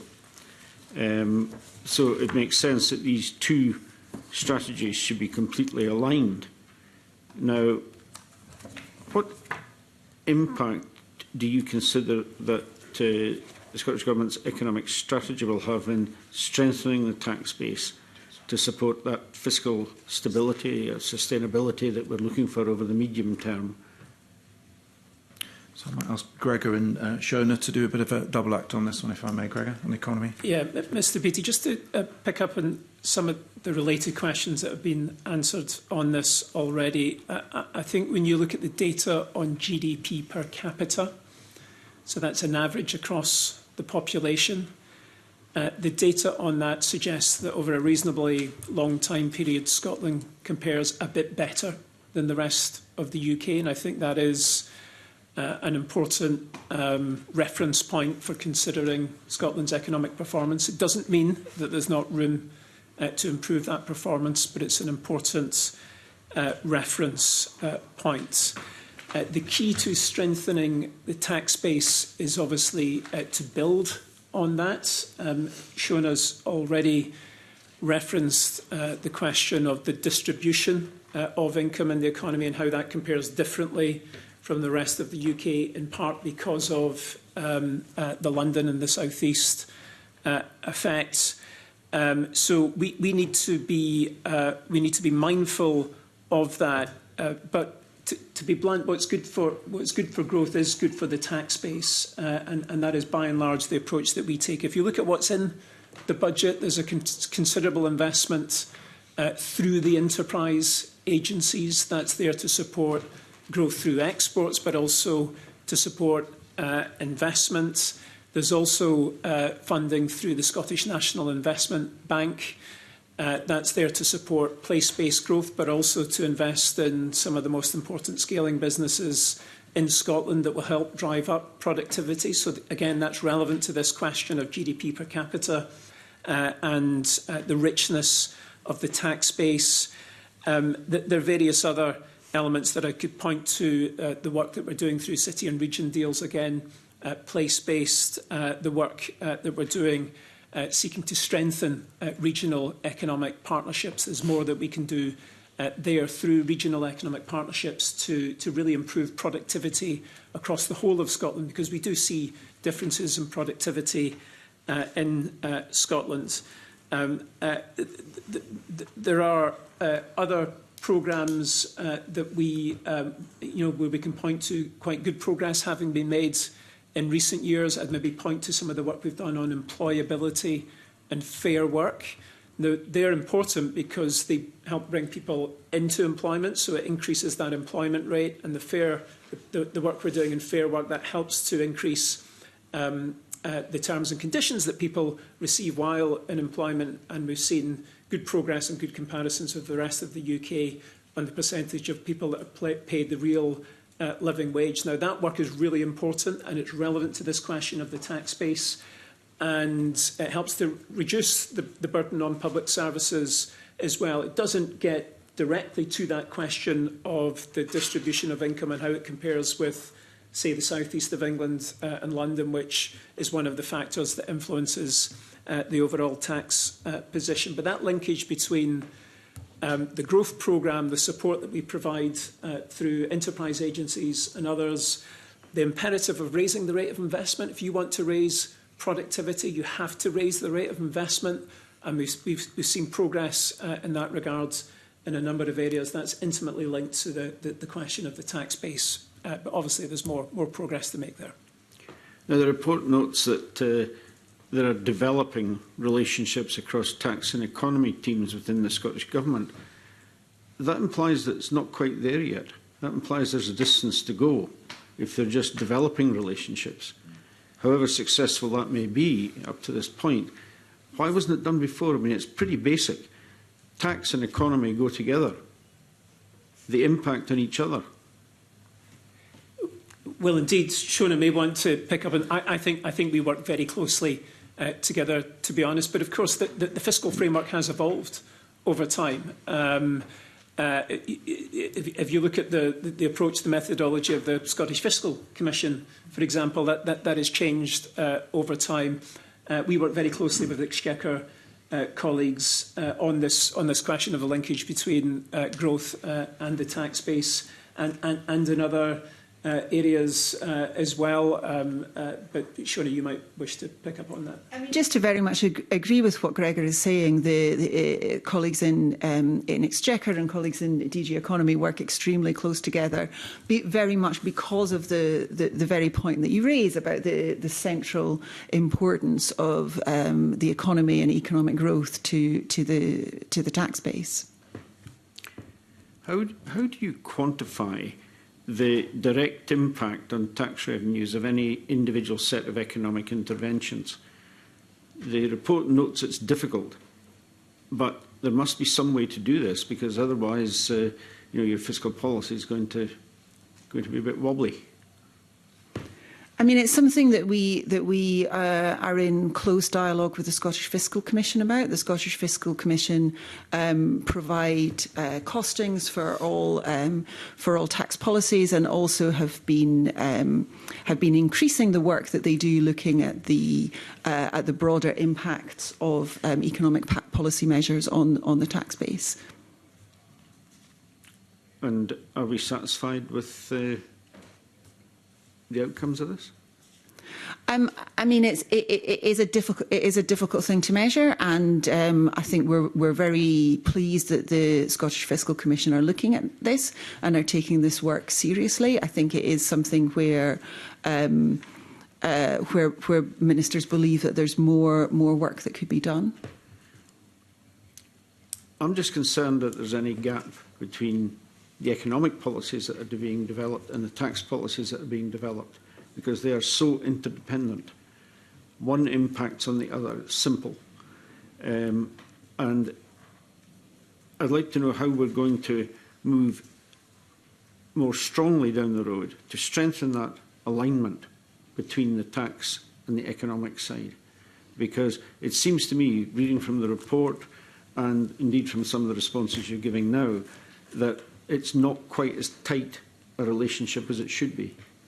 So the medium-term financial strategy sets out very clearly a clear and comprehensive view of the extent to which tax contributes to closing the projected fiscal gap, and that absolutely goes in hand with the government's economic planning. So I can assure you that the teams are working extremely closely on these things, and that when we're looking at tax policy, we're consulting closely with colleagues in DG Economy about the impact of tax policy on economic growth. And absolutely, when Gregor and his colleagues in DG Economy are looking at economic growth interventions, one of the issues that they're thinking about is the potential for positive impacts on the tax base.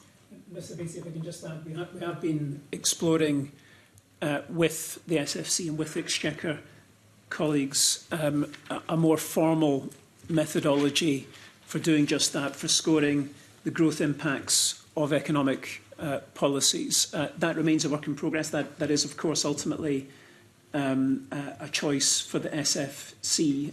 But it is quite important for us, not only because of what we'll see in due course for the impact on those growth forecasts, but also because it creates a good feedback loop into policy making within government. I think, if I may, that's one of the issues that you're alluding to. So that virtuous cycle between good policy reflected in forecasts for the economy, which does grow the tax base, but also impacting on the approach that we take to developing good policy.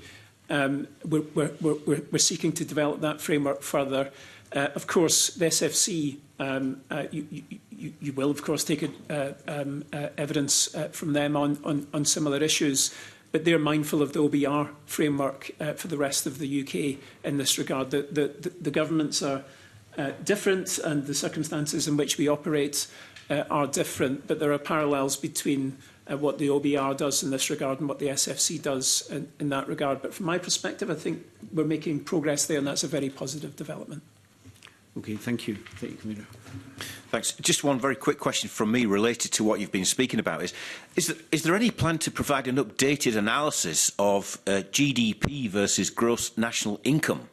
Because there is an issue, isn't there, around a reliance, for example, on foreign direct investment for economic growth, which may bring income tax receipts and benefits, but the overall impact can be quite extractive. There's no specific plan to do that at the moment, but it is, our Office of the Chief Economic Advisor, his team produces a range of statistics and a range of analysis, and that is one of the issues that they will consider on a regular basis. OK, thanks. Well, I've got that on the record anyway. I'm going to now invite Joe Fitzpatrick to put some questions to you. Joe. Thanks, Convener. I want to start by going back to some of the questions that Jamie Green had around the fiscal framework and the kind of difference between the tax take and the financial benefit to Scotland from that. And Sean, I think you mentioned the structural differences, and you highlighted one of them being the financial sector, and that's not unusual across probably the world, but certainly Europe, that financial jobs are coalesce around the capital city where the institutions are. But I guess I wanted to probe a little bit deeper into that, and if we were to take London, which has a very overheated economy, out of the calculation for the fiscal framework, how that would impact on those calculations. But also, it seems to me that in terms of some of the other structural challenges we've got this kind of inbuilt challenge that whenever jobs are in London, there's a London waiting. So someone doing exactly the same job in the civil service in London will get paid more. And how can we ever overcome that? Because it's built in. Well, I think if I give that a go, and Shona might want to add, I think this is what Shona was alluding to with the next review of the fiscal framework, and these things happen periodically, but I think if you're basing your tax revenue, your intake, in part on a differential economic performance between Scotland and the rest of the UK, including London and the South East, reflecting earnings growth, I think that's always going to present the sort of structural problems that Shona was describing. So I think that's the relevance of the review of the fiscal framework, is to establish whether these things are still fit for purpose or if there's a different way of addressing it. Okay, thanks very much. One of the challenges that we have, and I think the Scottish ministers have recognised the challenge of, as we change tax levels in Scotland, the risk of behavioural change around that. And I think it's something that we need to be mindful of. I think the government have said likewise. So I guess one of the things we're keen to understand is what work we're doing so that the government can understand what behavioural change is happening and what the risks are going forward. So are we developing more tools to finesse that as there's divergence between the tax policies in Scotland and the rest of the UK? I mean, this is not just an issue about divergence between Scotland and the rest of the UK. This is an issue that the Scottish Government, that all governments look at as a routine part of developing tax policy. We work very closely with the Scottish Fiscal Commission on this. As I've said, they are responsible for costing proposals to changes in tax policy, and the analysis that they do very much informs decisions that Scottish governments are taking about the setting of income tax and other devolved taxes. We're very grateful to them for the work that they do, and absolutely the work and the analysis they do includes an assessment of behavioural impacts from different options around changes to tax policy. We're confident that the tools that we currently have and the relationships that we currently have are giving us robust answers to the risks of behavioural change.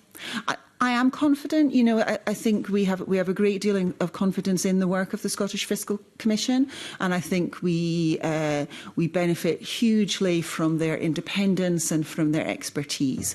And the level of expertise that they have and that degree of independence means that we can be confident of the robustness of the analysis. And I think it's a really important part of our policy-making process that analysis is able to feed in to us at a point which informs decisions that Scottish ministers are taking. Okay, thanks for that. My last question then was around VAT assignment, and just to hear your thoughts on where that is sitting. It's obviously not moving at any particular pace, and there's great concerns, but just to hear where we think we are at with that. So, you know, you're right. This is an issue which is not progressing quickly. It's something that we continue to discuss closely with UK government. Following the conclusion of the last fiscal framework review, and in light of concerns that were raised by the Finance and Public Administration Committee, the Scottish Government and the UK Government agreed to work on options for the future of VAT assignment.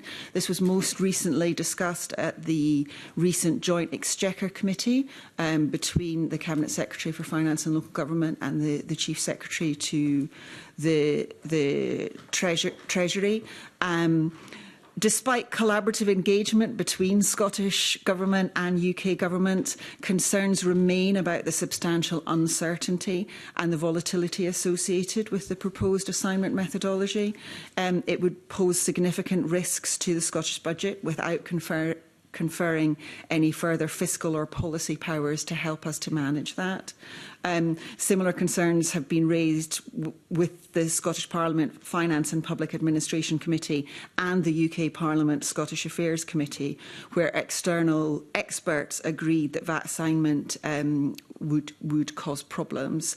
So we remain committed to fulfilling the Smith recommendations, but we also need to protect the Scottish budget from unnecessary levels of risk. So our ministers will continue to discuss it with UK ministers. Currently no timescale Is that likely to be rolled into the fiscal framework discussions, or? That would be our hope, would be that this would be something that could be discussed within the fiscal framework discussions. But it's also something that's being regularly discussed whenever UK and the Scottish governments meet to discuss fiscal issues. Okay, thank you. That's good enough. Okay, thank you very much, Joe. We've just got time for one final short question from Jamie Green. Jamie. Thank you, Convener. And it's apologies, I forgot to ask this earlier when we were looking at strategic commercial assets.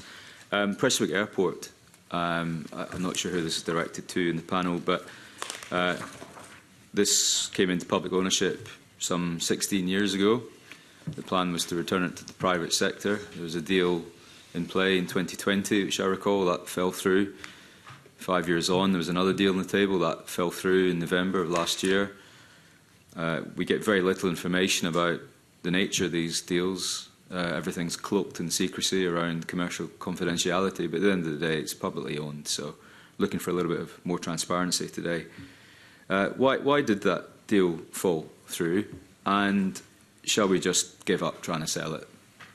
Thanks, Mr. Green. I'll ask Gregor just to comment on that. Mr. Green, as I'm sure you're aware, we ran a market testing process over an extended period of time that resulted in a number of expressions of interest.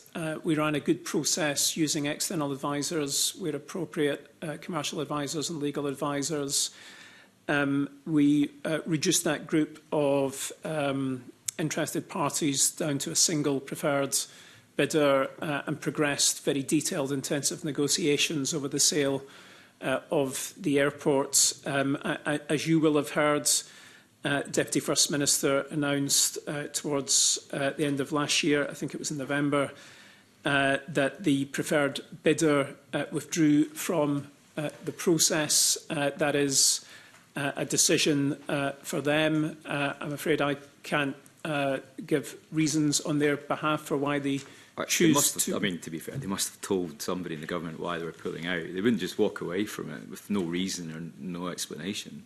I just find that hard to believe. Well, they choose to withdraw. That is their prerogative, and I'm afraid I can't speak on their behalf. This is inherent in a process of this sort.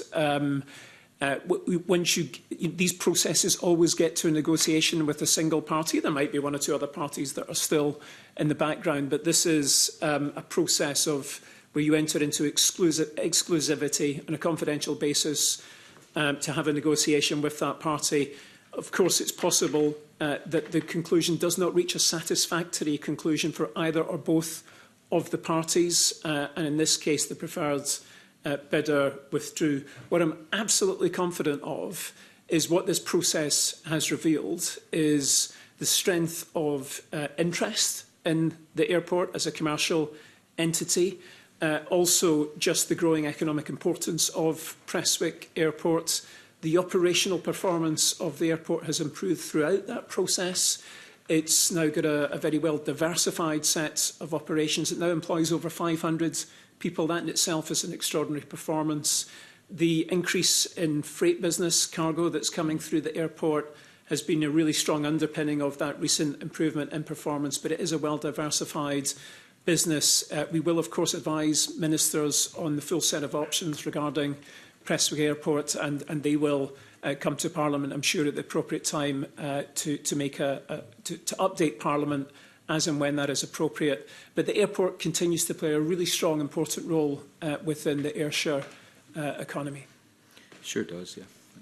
Okay, thank you very much indeed. And can I then thank you on behalf of the committee, Jackie McAllister, Gregor Irwin, Shona Riach, although you're not going anywhere, Shona, and Permanent Secretary. Thank you for the evidence that you've given us this morning. There may be some areas that we want to follow up with you, but I thank you for your candour with us. And I am now going to suspend the meeting in order for a changeover of witnesses. Thank you very much.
Start at 20.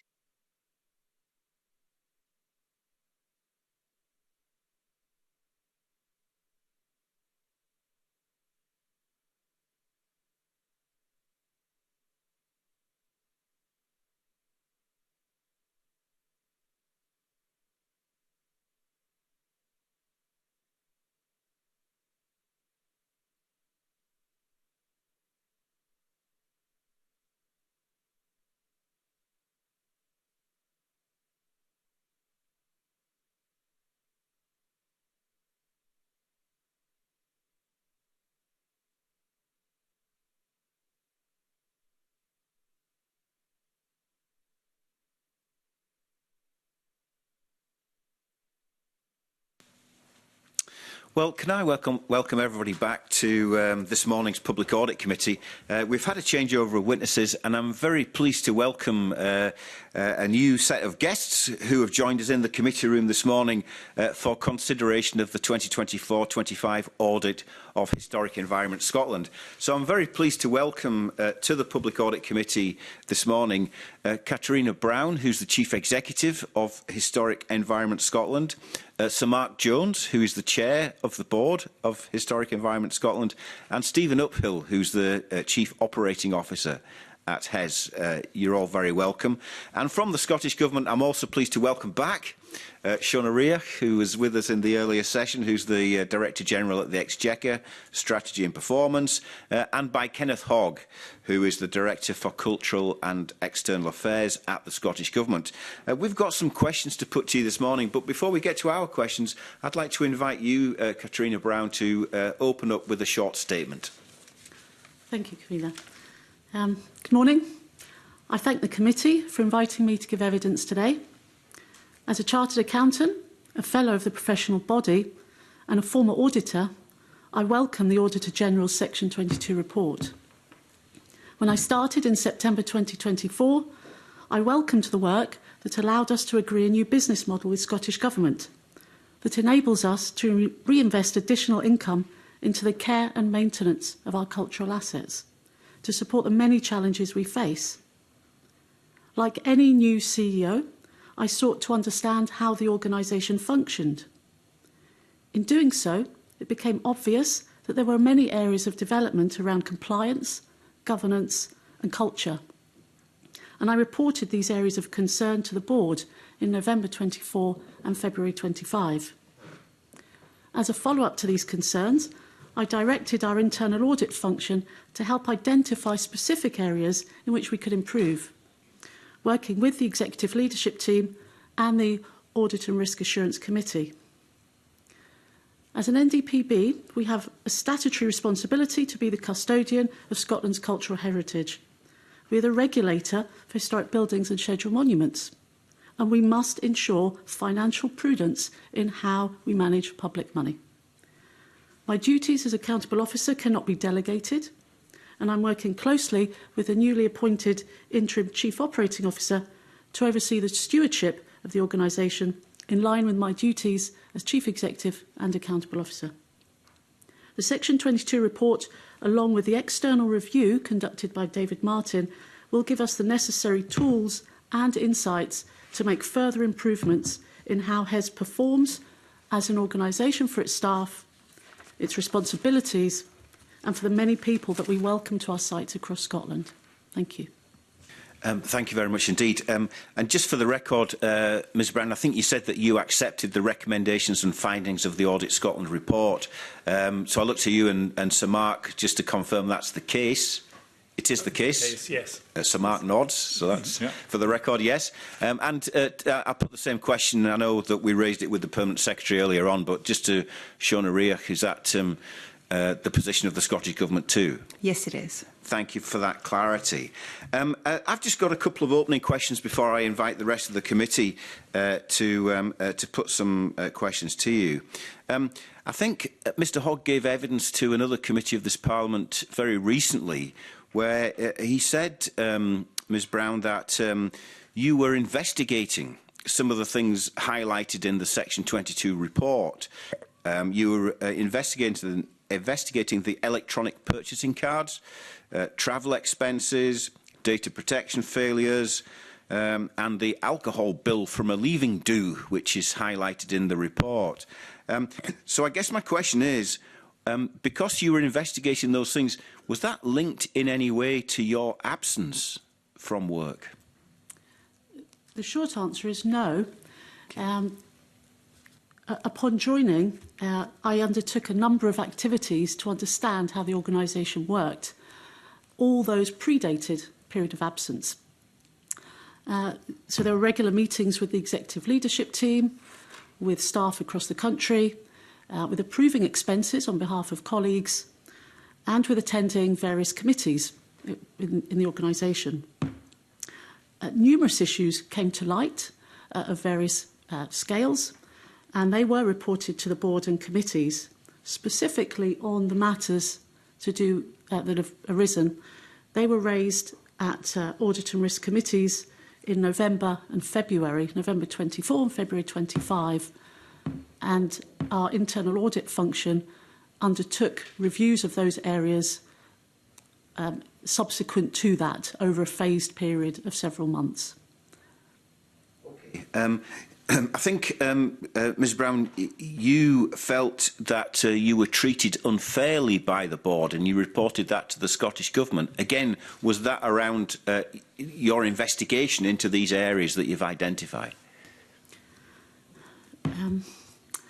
On the 2nd of May, I visited my GP because the situation at work did become extremely difficult. On her advice, I was signed off work to protect my health and well-being. That is something which I have never done, ever in my career. Yeah, and I'm sorry to hear that. Can I just, following up that, ask either Mr Hogg or Miss Rioch how the Scottish Government responded to Ms Brown's view that she was being treated unfairly by the board of this organisation? If I may start on that, during this period we were in close contact. Ms Brown and I spoke regularly. We were keen to facilitate good working between the CEO and the board. We made clear to Ms Brown that any complaints she wanted to make would be treated fairly and would be investigated fully. We also discussed with the board the possibility of bringing mediation in to work with the senior team to resolve some of the issues which had become clear. And throughout this whole period, we were in close contact both with Ms Brown and with the board. Kenneth, do you want to add anything to that? No, I don't think so. Thank you. Okay. Well, Mr Hogg, then, can I ask you something which we raised with the Principal Accountable Officer earlier on this morning, and which is the top line in the Audit Scotland report, which is why for 6 months there was no accountable officer in place, an interim accountable officer in place? Yes, so the first thing to say is that we recognised the seriousness of the situation, and it's something that we addressed actually throughout the period. This wasn't a case of not paying attention. The first port of call, the first option, was to resolve the situation with the existing accountable officer and chief executive officer. And following, well, it's important to say that the status which Ms Brown has described was not the case throughout her entire 5.5-month absence. After the first 2 months, and Ms Brown may want to comment more on this, she indicated that she wished to return to work, and I can say more about that. The accountable officer should be the chief executive officer, and that was the first option. When it became clear, however, that despite Ms Brown's intention and wishes to return to work, and despite the querying which we had carried out about the rationale for her ongoing absence, nevertheless the board did not want her to return to work, we explored other options. So we first of all explored, was there anybody else internally in line with the provisions of the Scottish Public Finance Manual that could be appointed as an interim chief executive and therefore interim accountable officer? Had there been a permanent director of finance in place, that would have been one option, but that wasn't the case. Had there been a chief operating officer, that at that time that might have been an option, but that role did not exist at that time. We also considered the other senior directors of the organisation who, for various reasons, were also not available to be appointed, largely because of their own involvement in some of the ongoing proceedings. Therefore, we looked at external candidates, and on the 2nd of July, following a request from the then board chair, Hugh Hall, we offered the names of 3 candidates of former chief executives and accountable officers who could be options to bring in as an interim CEO. And the board then preferred a 4th candidate whom they had identified. I met that individual on August the 20th and confirmed there and then that, in our view, we would happily appoint them as an acting accountable officer. That then didn't progress. So, in summary, the lack of an accountable officer or an interim accountable officer during this period was not for the lack of trying. We explored every possible option to achieve that. But you do understand, Mr Hogg, don't you, why the Scottish Public Finance Manual provides for there being an accountable officer in every organisation, including an organisation like a non-departmental public body. I mean, there are reasons for that around ensuring public money is spent wisely, there is value for money, there is economic efficiency in organisations and so on.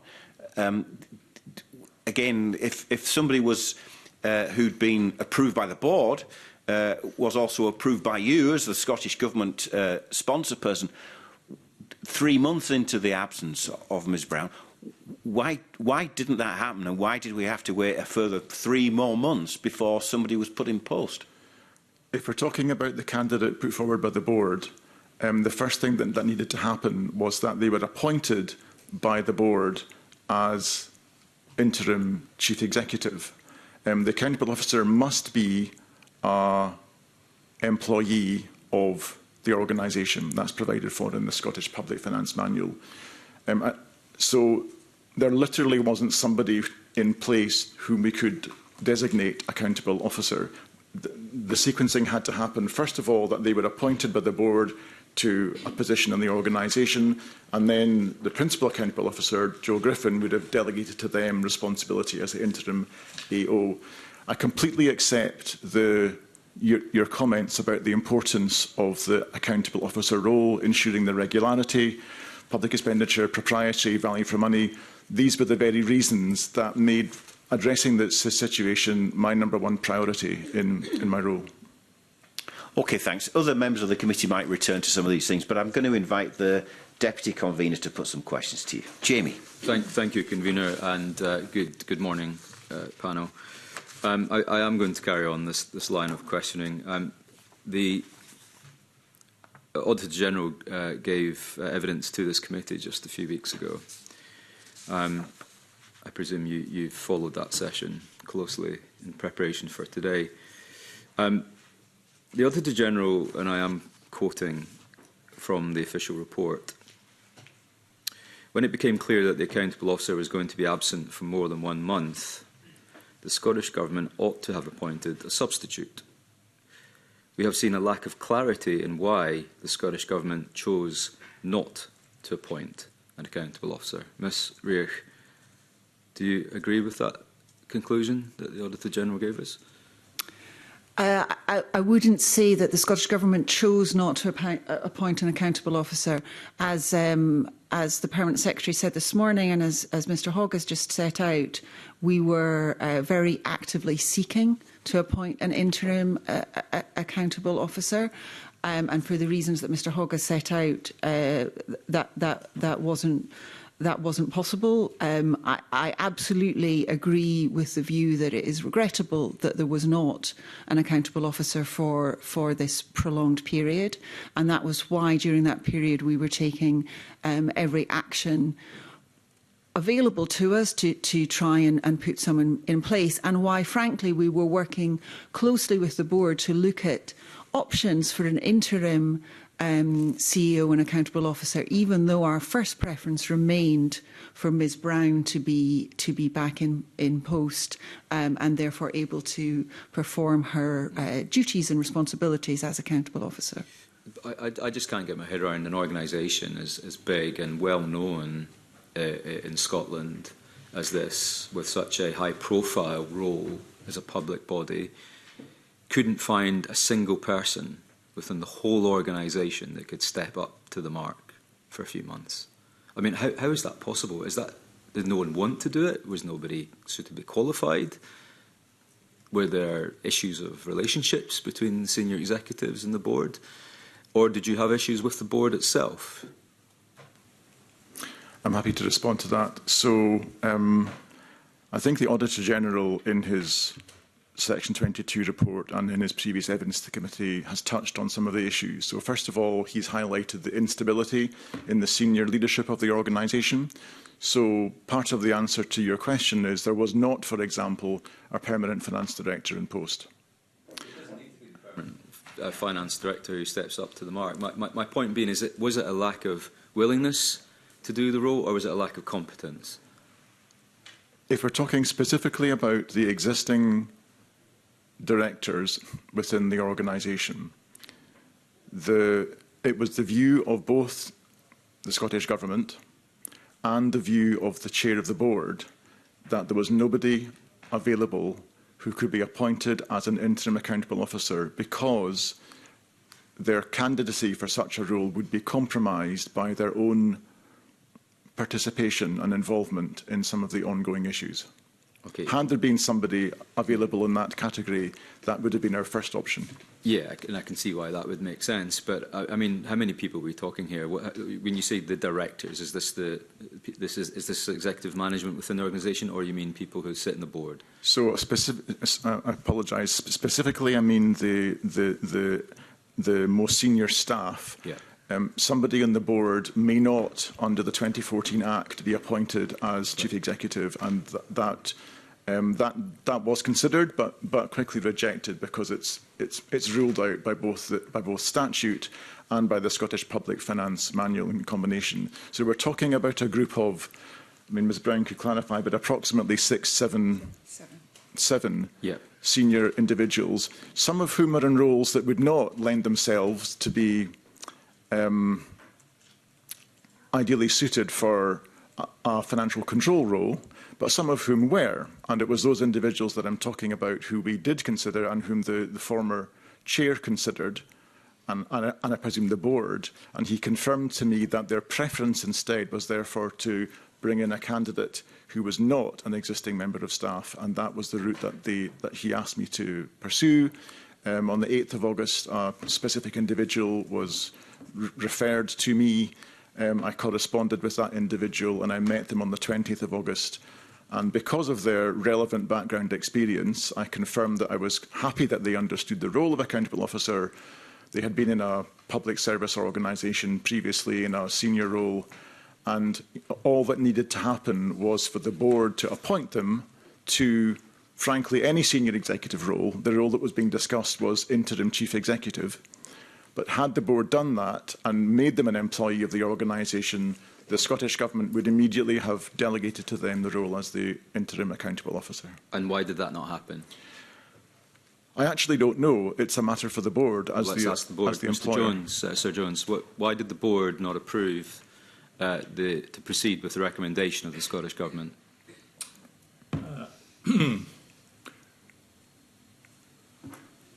Well, I wasn't there at the time, and I'm not certain what the thinking of the board was on that issue. When I did become chair, it seemed to me that the most straightforward way of dealing with this issue was to ask our existing chief executive and accountable officer to come back into function, and that's what happened. Okay, so I know you weren't there. I appreciate that. People's roles changes, but are there any minutes of board meetings that discuss the matter so that we know how this decision has come to? Because the Scottish Government doesn't even know, so how on earth will we ever know?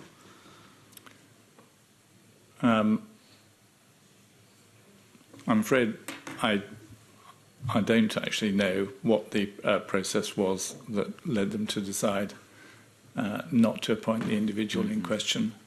Okay. I think that the person in question was a former trustee of Historic Environment Scotland, and I think that there was some anxiety that somebody who had recently been a trustee might find it difficult to carry out the role of chief executive without running into what were already difficult relationships between the board and the chief executive. Goodness. I appreciate you. If you don't know, you don't know. That's perfectly fine to be honest with us. But I'm going to revert back to the Scottish Government. I mean, I find it difficult to imagine that you come to committee and say, "Oh, I don't know why they didn't proceed." I mean, did you ask them? Can I seek to answer this question, which is, I think the other point which is very relevant here is that the board were also in very live discussions with Ms Brown about what was going to happen next with regard to her position. And there was, it wasn't a straightforward decision about, ultimately the board took the decision to suspend Ms Brown. The Scottish Government were having very live discussions with them about the rationale behind that decision. And my view is that the reason that they didn't press ahead was because those discussions were very live at that point in time. And so it would have been inappropriate to appoint an interim CEO when you were also in very active discussions about whether your current CEO could return. So I think that was the complicating factor here. Yeah, there's a difference between someone being off sick for a few weeks and being off for 6 months. Yes. And this had been ongoing. And of course, discussions are live and ongoing. That's normal in these scenarios. But the Scottish Government has a duty. It wasn't unfortunate that there wasn't an accountable officer appointed. It wasn't regrettable that one wasn't. It was against statutory requirements to appoint one. No, it was in breach of the manual. We absolutely recognise that, and that's why, as Mr Hogg has set out, we were in such live and active discussions exploring all possible avenues to appoint an accountable officer.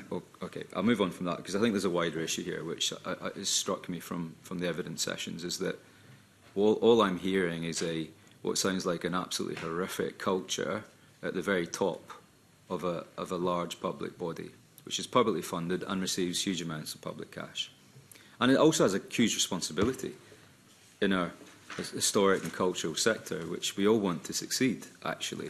But even just in this extraordinary exchange, we've heard about 6 or 7 senior directors of the organisation who were unwilling or unfit to step up to take over the organisation on a short-term basis. There have been ongoing issues between the board and the chief executive. There may even be, as far as I know, live proceedings still underway in that respect. I don't know. But this does not point to a happy ship in any way, shape or form. What on earth has the Scottish Government been doing for the last year? So I think you correctly identify some serious concerns, and that is why the Scottish Government has been in such active and regular contact with HES, both at board level and at senior executive level, and also via our sponsorship team to lots of individual parts of the organisation. At the point when Ms Brown was appointed to the role of CEO, we discussed the importance of her looking at all aspects of the business, including governance and accountabilities, and that was important work that she was taking forward, and we very much saw that as a necessary part of assuring ourselves about what was happening at HES. Unfortunately, that work uncovered some substantive concerns, which since then we have been working collectively together to find a way through and to resolve. And others are going to go into those in more detail in the session. But you know, the timeline of events seems to us, I think as the convener alluded to, is someone new was brought into the organisation, did a valid piece of work to uncover governance procedures and practices and leadership challenges, unearthed clearly what were unacceptable behaviours and practices. The board were clearly unhappy with that, as were other senior members of staff, and the individual is then off sick. And I do hope you're okay now, Ms Byrne, and I hope you're being properly supported in any way, shape and form by the organisation and the board. Yes. You are. Thank you. Good. It may be helpful to add that I did contact both the organisation and Scottish Government throughout this period, multiple times, to inform them of the absence, in particular at the point where it would exceed the 4 weeks, in line with my duties as accountable officer. And at that point, I indicated that the absence would be approximately another 2 to 4 weeks in May. So to cover the period, approximately May and June, which I did. In July, I wrote to the board and to Scottish Government to say I'm fit and ready to return to work. So there was a point in July, which I did, and I notified them of my intention to return to work on the 28th of July. However, at that point, I was advised by the board not to return. So there was a series of attempts to return to work, and they were communicated to Scottish Government. They were fully informed in line with my duties. And it's worth saying that also it wasn't an entire period of 6 months of absence. It was 2 months and then 4 months of attempted return. And there was a point in August, starting the 22nd of August, where I commenced a series of meetings with the board and a member of the Scottish Government sponsor team to discuss how the return to work and the accountable officer duties would look. I was signed back on, but we had these meetings first. So between August and September, there were steps to return. Did you get the impression they just didn't want you back? Sorry to ask and be direct, but I think it's the only way we're going to get to the bottom of this. Yeah. So I was advised by the board that they had received a letter to them with allegations against me and to refrain from work until they were investigated. Mm-hmm. Do you feel like you ruffled some feathers when you undertook the work that you did to unearth these governance issues when you joined the organisation? It was clear to me, even in the recruitment process, that there were some challenges with HES. I think there was some well-known understanding that it was 10 years old as an NDPB, and it was evolving. And part of the recruitment, in fact, part of the reason I was attracted to the role in the first place was that it was very clearly a transformational role to help improve the organisation. It was acknowledged that many organisations rightly admit that they have problems. So I had some awareness that there would be issues to address.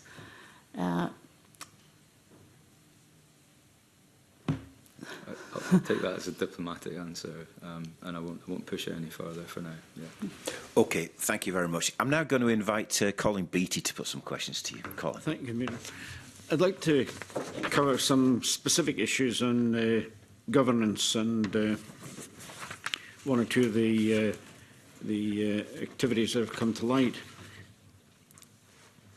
What I'm not clear about, and hopefully you can maybe explain to me, is for how long had these cultural practices been carrying on within HES? Everything we've seen has been fairly recent. Is it a fairly recent thing, or is it something that's been going on for years? Yes, so I could give some contribution towards that. When I joined, I produced a summary of some of the, I called it inheritance, some matters that were unresolved of varying durations.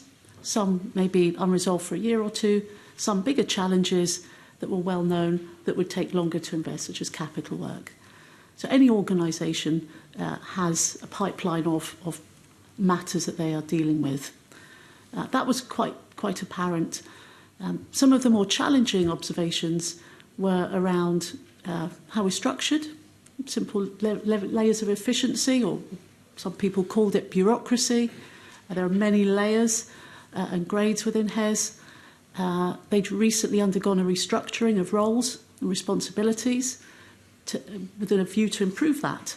So there was a bit of settling in of a reorganisation. My observations would be summarised as it was evolving as a body.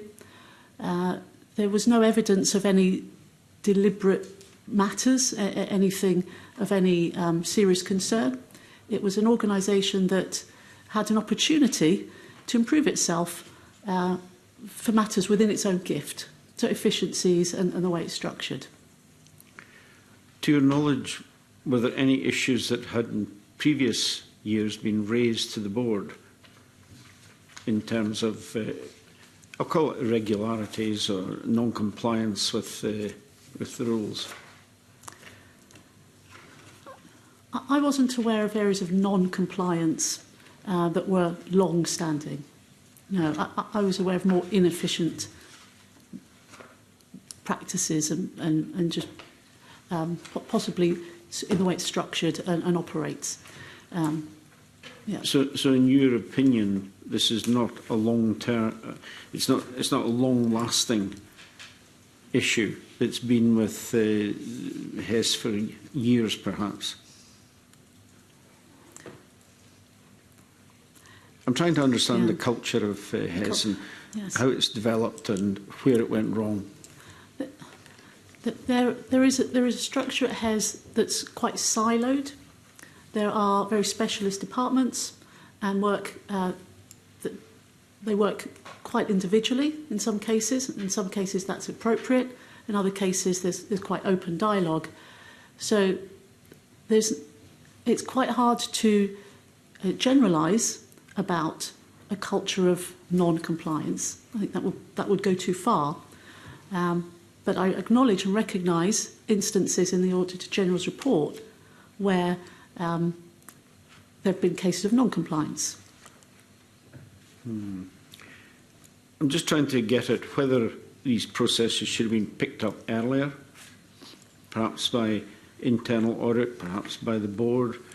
And if we're talking about the board, perhaps Sir Mark may have a view on that. So I can only look back on the history of HES from an outsider's perspective, because I haven't. I've been trying to focus since I arrived there on setting right some of the things which are most obviously wrong. First of all, as you say, the absence of an accountable officer, and it was necessary, obviously, to deal with that and bring back Kat as Chief Executive Officer back into function, Kat as Ms. Brown as Chief Executive Officer and Accountable Officer. And then, since then, obviously, we've gone on to tackle some of the evident problems which have arisen. One was lack of leadership of the senior executive team, and the appointment of Stephen Uphill has been very helpful in overcoming that lack, which was very much felt. It was clear from the concerns raised in the Section 22 report that we needed an external person to come into HES and have an absolutely thorough review both of the organisation of HES and of its culture. I asked the Scottish Government to nominate someone to do that. They nominated David Martin. He started on the 19th of January, and it's hoped that his report will be delivered in May.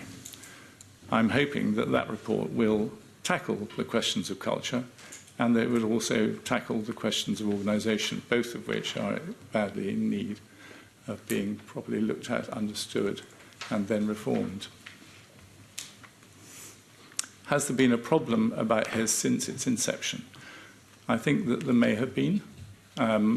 HES is the product of an amalgamation between the Royal Commission on the Ancient and Historical Monuments of Scotland and Historic Scotland. I think it's possible that that amalgamation was not carried through in a way which led to a completely coherent organisation.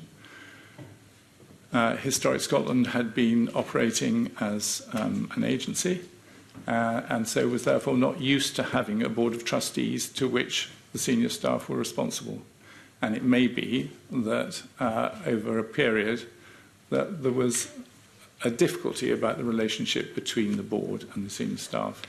This is speculation on my part, and it's as an outsider, not as an insider, that I say that. I have not had the opportunity to go through the archives, as it were, trying to work out the story from internal documents. Your comments are very helpful, actually, in that. And I can, having experienced these sort of mergers in the past, I can understand the tensions that they sometimes bring.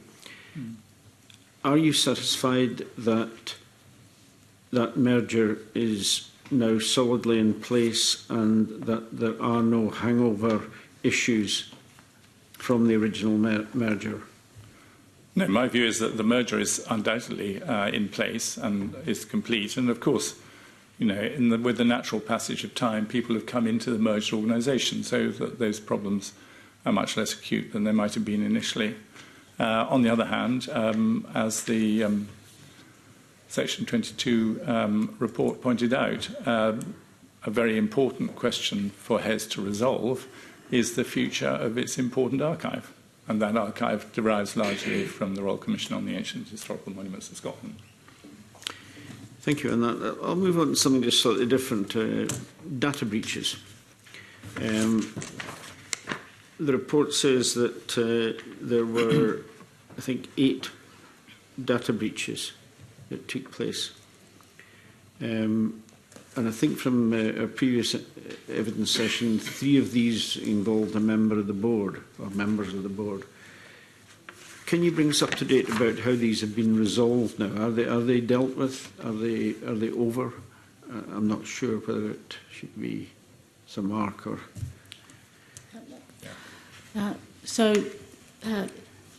Historic Environment Scotland has some experience of data breaches, but historically not many. The number that arose in the summer of last year is a spike. So in proportion to HES, that is a lot. There were more than that, but there were 8 that were reported to the Information Commissioner's Office, which is serious. I acknowledge that. That's uncomfortable and they need to be addressed. 2 of the 8 have been closed and the remaining 6 remain open and under investigation.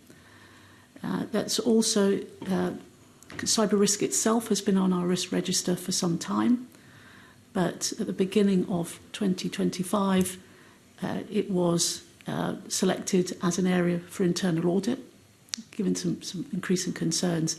So there is a paper that was produced by internal audit over the summer, late summer, that specifically looks at, there's 2 policies that govern data breaches at HES, one that covers the actual breach and one that covers the incident management of when a breach has happened, whether something should be reported and how it's then handled.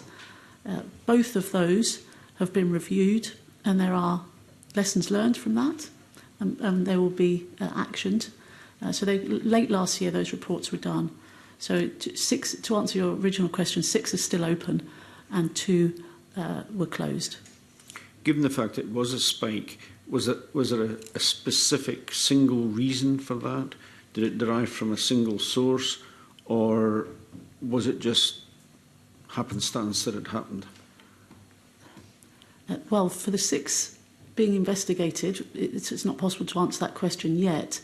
5 related to HR matters, the subjects referencing senior leaders. It's been unfortunate over the summer. I've been a subject to many of those, and reputationally that's damaged both myself personally and professionally, but also HES. Any data breach in the public domain damages the organisation. We need to reflect on that and how we restore credibility. And we discussed that at our last board. That's 5. There was 1 incident of unauthorised sharing of personal data, being sent outside the organisation. And there was another incident of transferring sensitive data without appropriate arrangements in place. So a combination of factors. The two issues that have been resolved, I assume there's been no penalties on Hess? No. Okay, thank you. I'll move on to one last question, which is about single source justification. The contracts that were offered where there should have been 3 quotes for items over £1,000. Apparently this took place on at least one occasion. Is there more than one occasion? I've got a reference here to one where this happened, and I just wondered, have other contracts been issued on this basis as well that we haven't been cited on?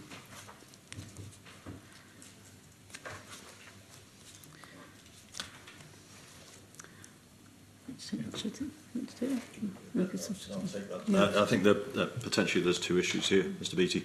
The SSJs themselves, which is a known procurement route, which allows an organisation to engage with a supplier when there is no alternative. We come across these in our normal operations. We do some very specialist activities, and it would not be unusual to, particularly in some of the remote and rural areas where direct contract with a supplier is the appropriate route. There are no alternatives for 3 quotes. I think the other thing that you may be referring to is the £1,000 3 quotes in relation to e-procurement cards. Yeah. But surely there should be a policy to deal with situations that you describe, and I can understand that a rural environment, there's limited capacity to be able to go out there to the market and ask for quotes. But surely there must be something in Hess's policy which would cover that point, which would make it not an irregularity, but simply processed in accordance with policy. Yes, indeed. The procurement policy is the overriding policy. That is very clear within HES and also within legislation at how procurement within a public body works, at what point you use 3 quotes, at which point you go to tender, etc., etc. And that policy has been reviewed by our internal audit process as part of the reflections on the Section 22 report and the audit report. But we have also looked at the SSJ policy specifically and how those justifications are both signed off in the first place, but also how they are tracked afterwards. So at the time this breach took place, it was really a breach by lack of policy being in place to cover that? No, I think, if I might, the policy was in place. So if you're referring to the use of the procurement cards, and I think it's on the record, the kitchen, I think, is one of the examples that's been given. The procurement policy was breached in that instance where 3 quotes should have been obtained. But there is a separate instance where an e-procurement card was used to pay for those goods, which is a separate policy, but the procurement policy should have overridden that. Okay, I think my colleague's going to be picking up on the cards. Thank you very much. Thanks, Convener. Yeah, but could I act as a little bridge between Mr. Beattie and Mr. Simpson? Because you were asked about how long had this been going on, and Ms. Brown, you arrived, I think, in September 2024, and you can't speak for before that date, really. But we know that these 400 electronic purchasing cards presumably existed before that date. And I'm looking to the Scottish Government here, really. We know that the complementary tickets policy presumably predated September 2024. So did you not flag up any concerns about those existing procedures that were in place? Either Mr. Hogg or Ms. Reich. I mean, do you think that they would have predated Ms. Brown's arrival? Yes. So my understanding is that the number of electronic purchasing cards in circulation in the organisation did predate Ms. Brown's arrival. I don't know whether that's something that the Scottish Government was aware of at the time.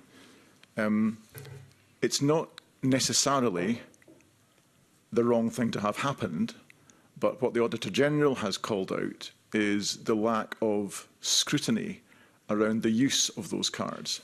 So he comments, for example, on the level of sampling of transactions to be reviewed. Now, to the best of my knowledge, the first that we were aware of there being lax procedures around the use of those cards came with Ms Brown's arrival into the role, and she began calling out issues which were less visible, which were in the category of poor practice. And if I may go back to Mr Beattie's question just very briefly, I just wanted to acknowledge you were asking about procurement, and I think there are two separate issues here. There's the issue of the use of the electronic procurement cards, and we're discussing that now. I think the issue which the Auditor General referred to in his report was a specific instance of multiple single source justification contracts being given to the same individual, which may or may not have been done through the cards, but the point was it was several tens of thousands of pounds, and that was a clear breach of the existing HES policy on procurement. So there was, at this time, a clear procurement policy in HES which prevented, or should have prevented, multiple contracts being given to a single provider of services without competition.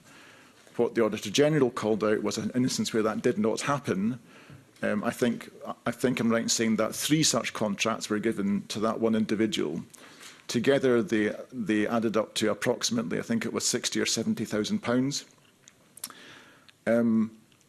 That is a serious matter, and I know that HES appointed the head of internal audit to carry out an investigation into that circumstance.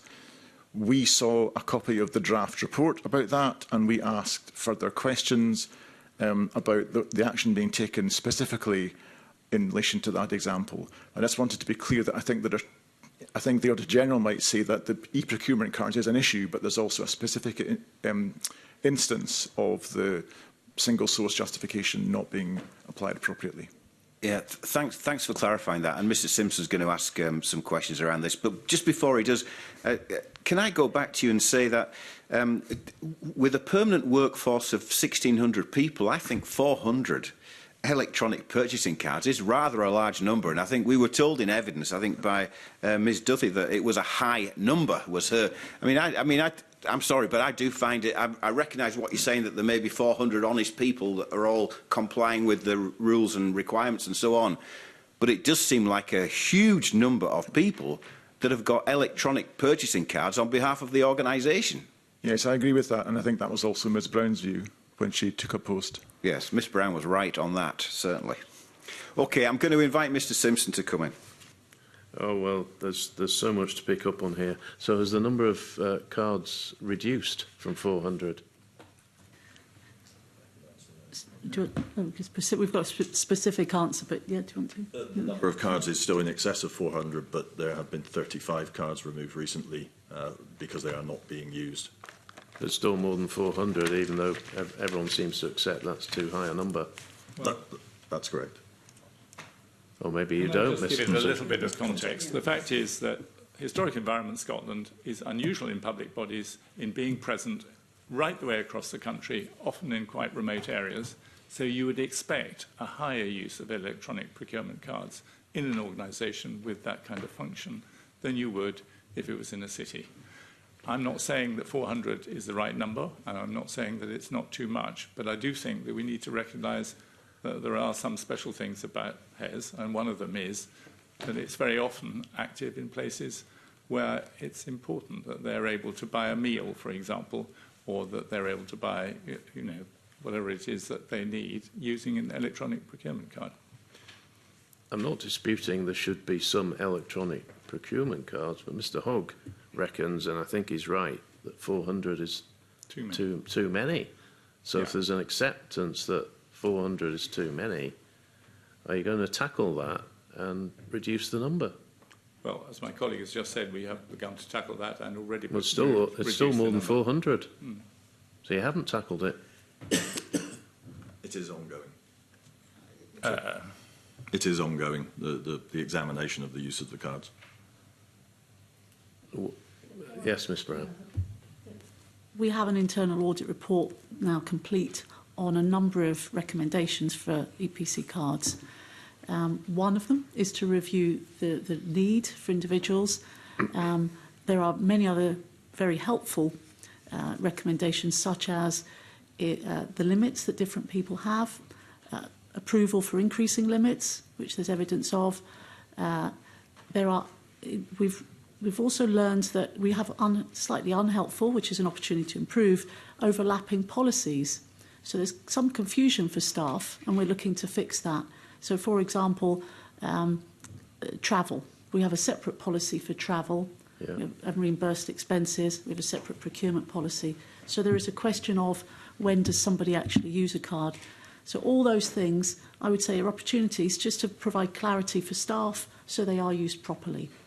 Okay, and I am going to ask you about travel, but I want to pick up on something else that Mr Hogg said in relation to the cards. And I think this was something we didn't know, and I didn't know it, that there was one single contractor who got awarded jobs in breach of policy amounting to £60,000 to £70,000. So it wasn't put out to tender. That one contractor got it. I mean, there's reference in the Auditor General's report, but it doesn't say there was one contractor got this. That was news to me. So what was that contractor? Yeah, what field were they in? What were they contracted to do? I can answer that for you. My understanding, I mean, this is not the cards. This is inappropriate use of the SSJs. Yes. And my understanding is that that contractor was effectively a temporary resource, a temporary employee. That is inappropriate use of an SSJ for procurement, and that should have gone through preferred suppliers, etc., to obtain resources if required. A temporary employee doing what? I believe it was in our marketing and events directorate. I'm not sure of the exact role. So essentially hired to do marketing, whereas you could have put it out to the market and potentially found somebody else. The appropriate procurement route would have been through an approved agency supplier from the framework and recruited a resource through that. Okay. Ms Brown, I just want to go back right to the start when the convener was exploring your work when you first started and the things that you uncovered, which I'll go on to ask you about. The purchasing cards, the travel expenses, data protection, failures, the big alcohol bill from a leaving do. You discovered all that. And then, so my first question is, what was the response from the board to you finding out these things? So, at high level, I reported the general findings in November and in 3 buckets. And at the time, it was culture, operations and governance. And that was about 8 weeks in. So at that stage, there were early observations on general things. The feedback then was some recognition that those problems were not new. There was some focus on what will be then done, having observed some of them, and I was quite serious in that, and the board papers are, in some cases, quite detailed on those findings. So it triggered a series of internal audits. There was additional scrutiny at the Audit and Risk Assurance Committee, which has a special focus on controls and risks, which is a subset of the board. They were keen that we progress reviews of those areas, which we did. So that was in the first 3 months. Okay. But at any point, did you start to feel that people were unhappy with what you were finding out? Yes. You did? How did that transpire? There were various levels of frustration, I think. Some board members were keen that we move on and resolve these quite quickly. Others saw it as operational and not really a matter for the board. And others felt that we should just kind of move on and focus on bigger or different things. Did you come under pressure to stop delving?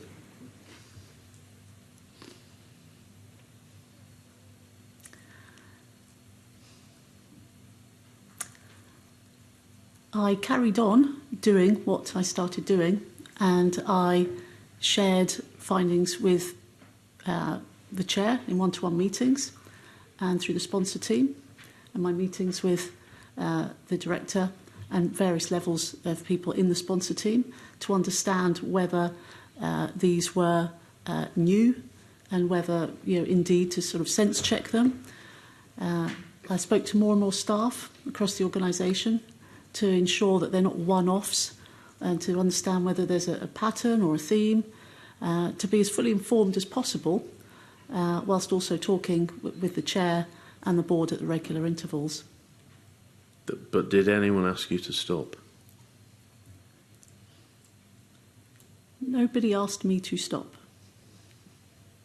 Was there any kind of pressure put on you to stop?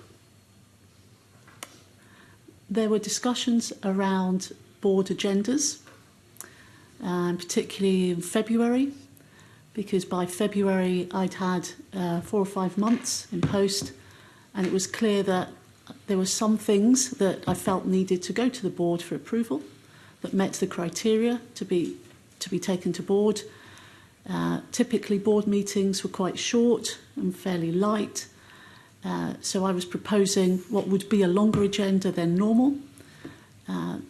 That was a challenging conversation because it wasn't in the norm. And that was evidenced by my team. I've got a Chief Exec's Office team who recognised that what we were proposing was something that's not quite in the norm. Okay. And so you wanted a longer agenda. What items did you want on that agenda that other people didn't?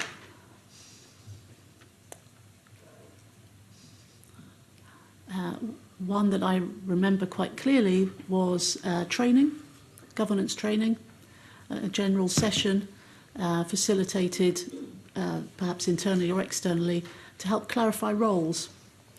There was an observation I made, and picking up on Mark Jones's point on culture and understanding the role of the board, the trustees, the role of the directors and the leadership team, and indeed the chief executive and accountable officer.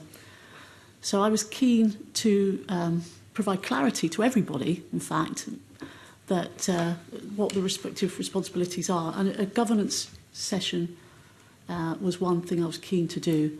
I understand that had been cancelled a number of times, but it has now been delivered under a new chair. Okay. So in May last year, you went to your doctor. Was that work-related? Can I just say, I think we've established, Graham, that it is, and I think we should move on to your substantive... The answer's yes, then. Well, I think that's what we established earlier on. I think what we need to do is move on to the travel issues and so on, not least because of the time. Okay, I thought it was quite important to establish that. I'll move on. So it was work-related. But you're okay now? Yes, I requested, I sought my intention to return to work in July. And yes, I am back at work now. Yes, as you've said earlier, you wanted to come back. Yeah. You were prevented from coming back. But you're back now. So I just want to look at some of the things that you did uncover. One was the use of, or the issuing of complimentary tickets. And these tickets were dished out, I think, to HES staff at events that were, you know, other people would hire venues for events and HES staff would get these tickets. Do you know what the scale of that was and what kind of events they were? Yeah, well, either of us. I think the commercial operations of HES obviously involve the utilisation of the assets in terms of events at the properties that are in our care. The tickets that I think are referred to within the audit report and the Section 22 report relate to events at Edinburgh Castle, specifically to the tattoo and the concerts associated in that period on the Esplanade at the Castle. As part of our contractual arrangements with Royal Edinburgh Military Tattoo, the organisation receives 10 tickets for each night of the tattoo, and I may need correcting, either 10 or 20 tickets for each of the concerts. Those tickets are used by the organisation for hosting of partners, etc., in the normal sort of events hospitality. I think it's worth stating that in the normal world of a public body, those kind of events would be unusual, if not never happening. But HES is in a very special position in that it has a very commercial operation as well, and therefore those are part of commercial business. The audit report, though, does highlight some potential issues with how those tickets have been used and the guests that have been invited and whether they are appropriate. And I personally am sponsoring an internal audit review of how those tickets are acquired and distributed amongst the organisation, and that has commenced as of this week. Okay, in the interest of time, I'll move on. For foreign travel, I asked about this at the last session, and we were told there were a few interesting examples of foreign travel. One was somebody was sent to teach traditional skills in America. There was a digital roundtables, they were also in America. And the one that piqued my interest was the study of mortar in Norway. What was the justification for that? So, I'll give some context to travel spend that might be helpful background. HES spends around £140 million a year. It spent 37,000 on travel and around 40,000 the year before. So overall, it is a very small amount of public money. If you look at the activities of HES and the very broad range of activities, from archaeology to research to heritage skills and all the way to more commercial fundraising and philanthropy activities, there are many people who make a case to travel. Many more than actually do, I should say that. We have a policy in place, and anything over £1,000 comes to the Chief Exec to approve. And I have reviewed many cases in my time there. It's a very small amount to spend. I think we should also consider that some of those trips are supported through grants, and there's grant funding that pays for them, and some are reimbursed by the host in those countries. There's cases of that too. And on the more commercial side, they generate income. So we have digital assets that people acquire, and we've made trips to promote those, and they've generated income considerably in excess of the trip. And that's published in our accounts. I presume that somebody going to study mortar in Norway isn't going to generate any money. Yes. Well, I don't know that it generated money. What I do know is that Historic Environment Scotland has an international reputation for the quality of its work on historic buildings. And lime mortar is obviously one of the kind of essential materials that are used for the restoration and refurbishment of historic buildings. And I happened to look at that particular one, and I know it sounds improbable, but apparently the Norwegians have a particularly good way of using lime mortar. So they went in order to find out how they did it. That's good. That's good to know. So we've, so that trip has helped. Yeah, that's your answer. That was not a trip to earn money. It was a trip to expand expertise. Okay, that's fine.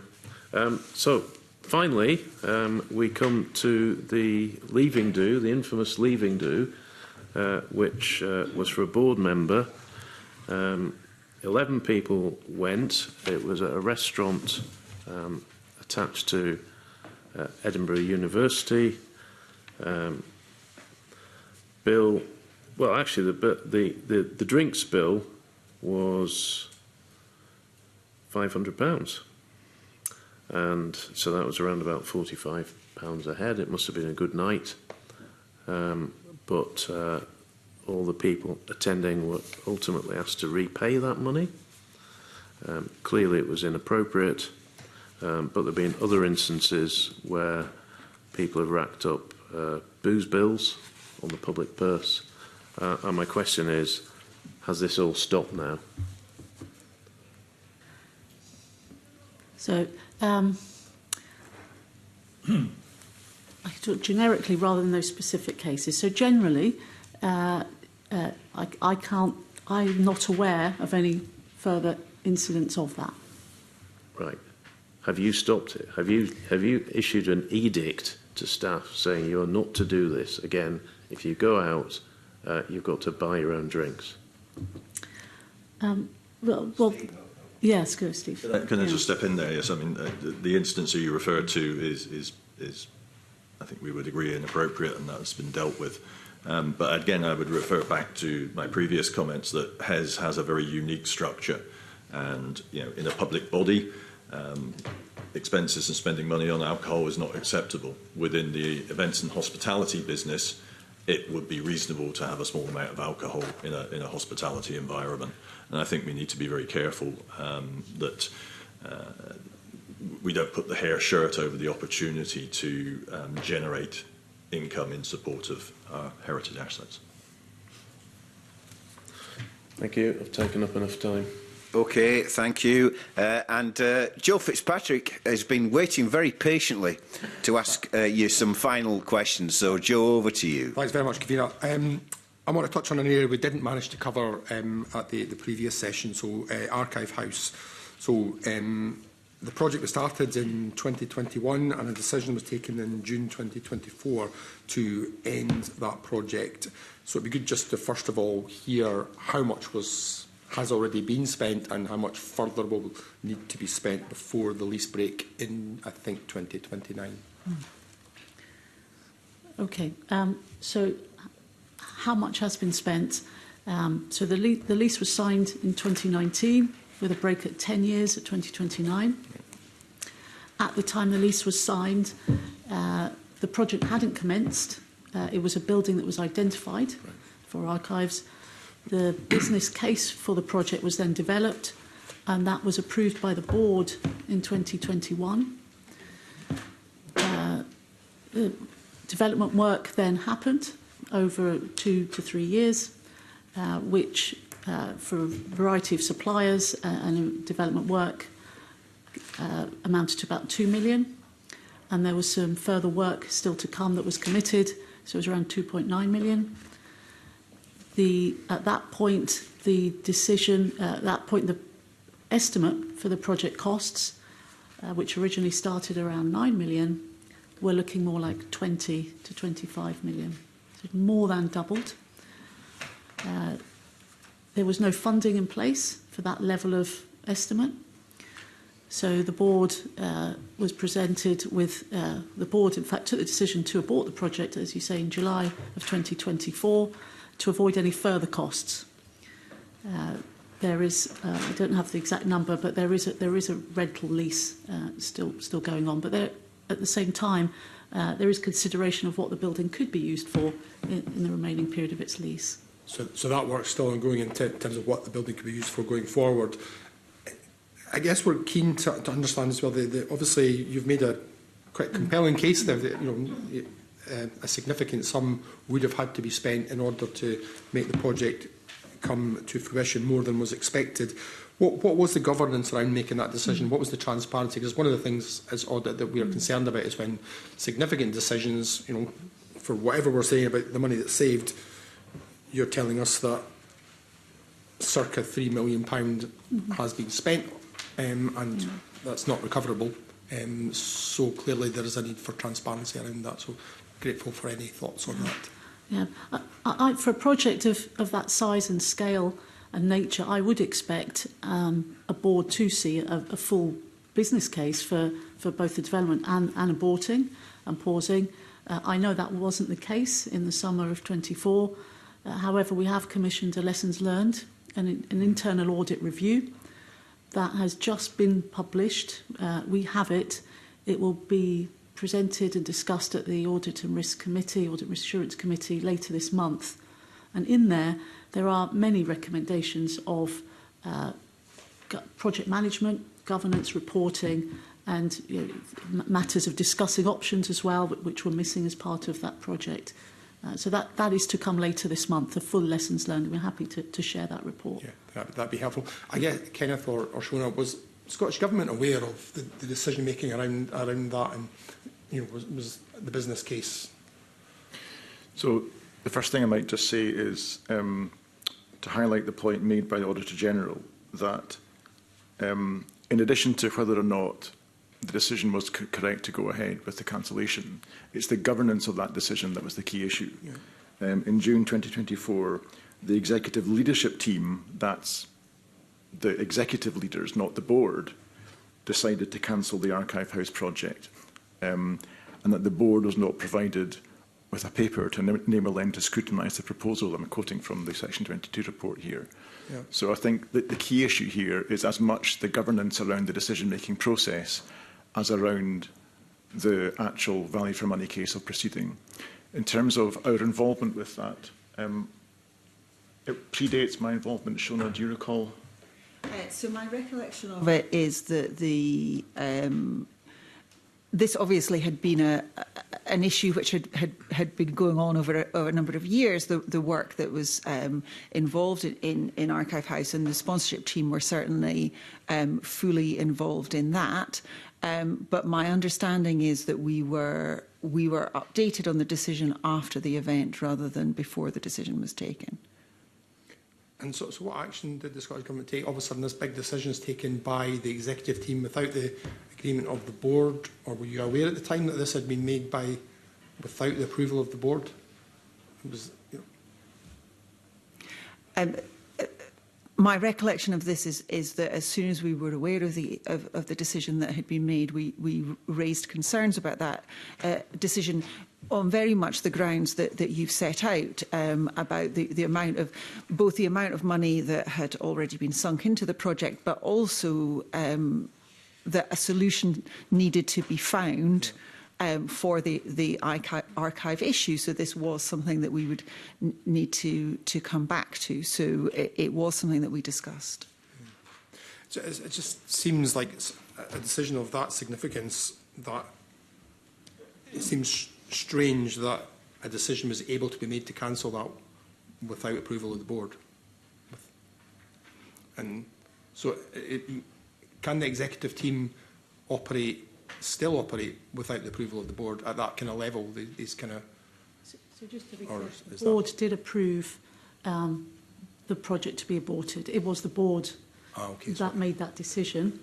But I accept the Auditor General's comments that the decision was taken without a sufficient business case review at that point.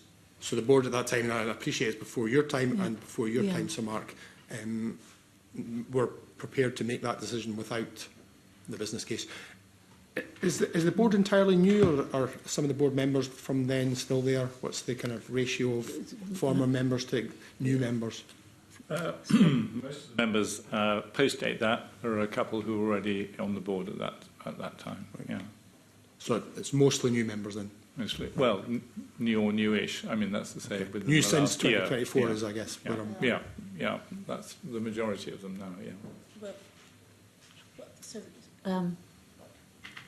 maybe 2 would have been there in 2019, 22, Yeah. but since 2024, it's largely the board with 2 new members since. So there are 2 new board members since 24. Okay. I mean, I think, if I may, a key point here is that since Sir Mark's appointment, Scottish Government have worked with him to appoint 2 additional members to the board, specifically to bring skills and experience to the board that he and we agreed were lacking in the board previously. And I think that's appreciated. I guess from certainly my perspective, perhaps my colleagues' perspective, if we have a large number of members, board members, who were not exercising their roles the way we would have hoped, then has there been additional training since, Sir Mark, you've come in, you've appointed 2 new members? Have you made sure that the rest of the members of the board understand their responsibilities?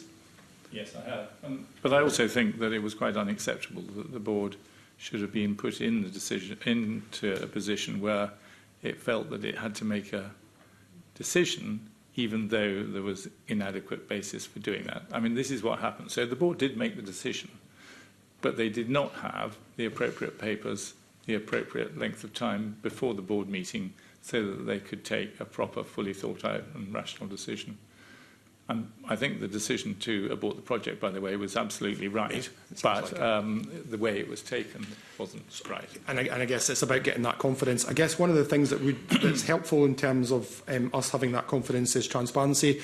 Are the board papers, are they now being published? Are the minutes being published? Yes, the minutes are placed on our website, and there's been a bit of a backlog, but all of them are going up. Yeah. Okay. Well, that's appreciated. I think that's helpful. I think that will give more confidence to the organisation going forward, which I think, and to be successful, which is, I guess, what we all want. So, thanks very much. Okay, thank you very much. We're aware that you mentioned earlier on that there is an organisational and cultural review being commissioned and scoped, and we very much look forward to seeing what the outcome of that is. Whether it's actually us here that sees the outcome of it remains to be seen, but it would be useful for us to be kept up to date on, certainly on that. And we're also aware that the Constitution Europe External Affairs and Culture Committee of the Parliament has also been taking evidence from you and looking at what's happened here with the findings in the Audit Scotland report. So we will be liaising with them to see how we can assist them in the work that they are undertaking. But for the time being, can I thank very much all of you for coming along this morning and being open to giving evidence to us. So can I thank Shona Riach and Kenneth Hogg from the Scottish Government? Can I thank Mark Jones, Stephen Uphill, and can I particularly thank you, Katrina Brown, for the way you've been open and willing to answer our questions. It's much, much appreciated. And I would now like to move the committee into private session. Thank you.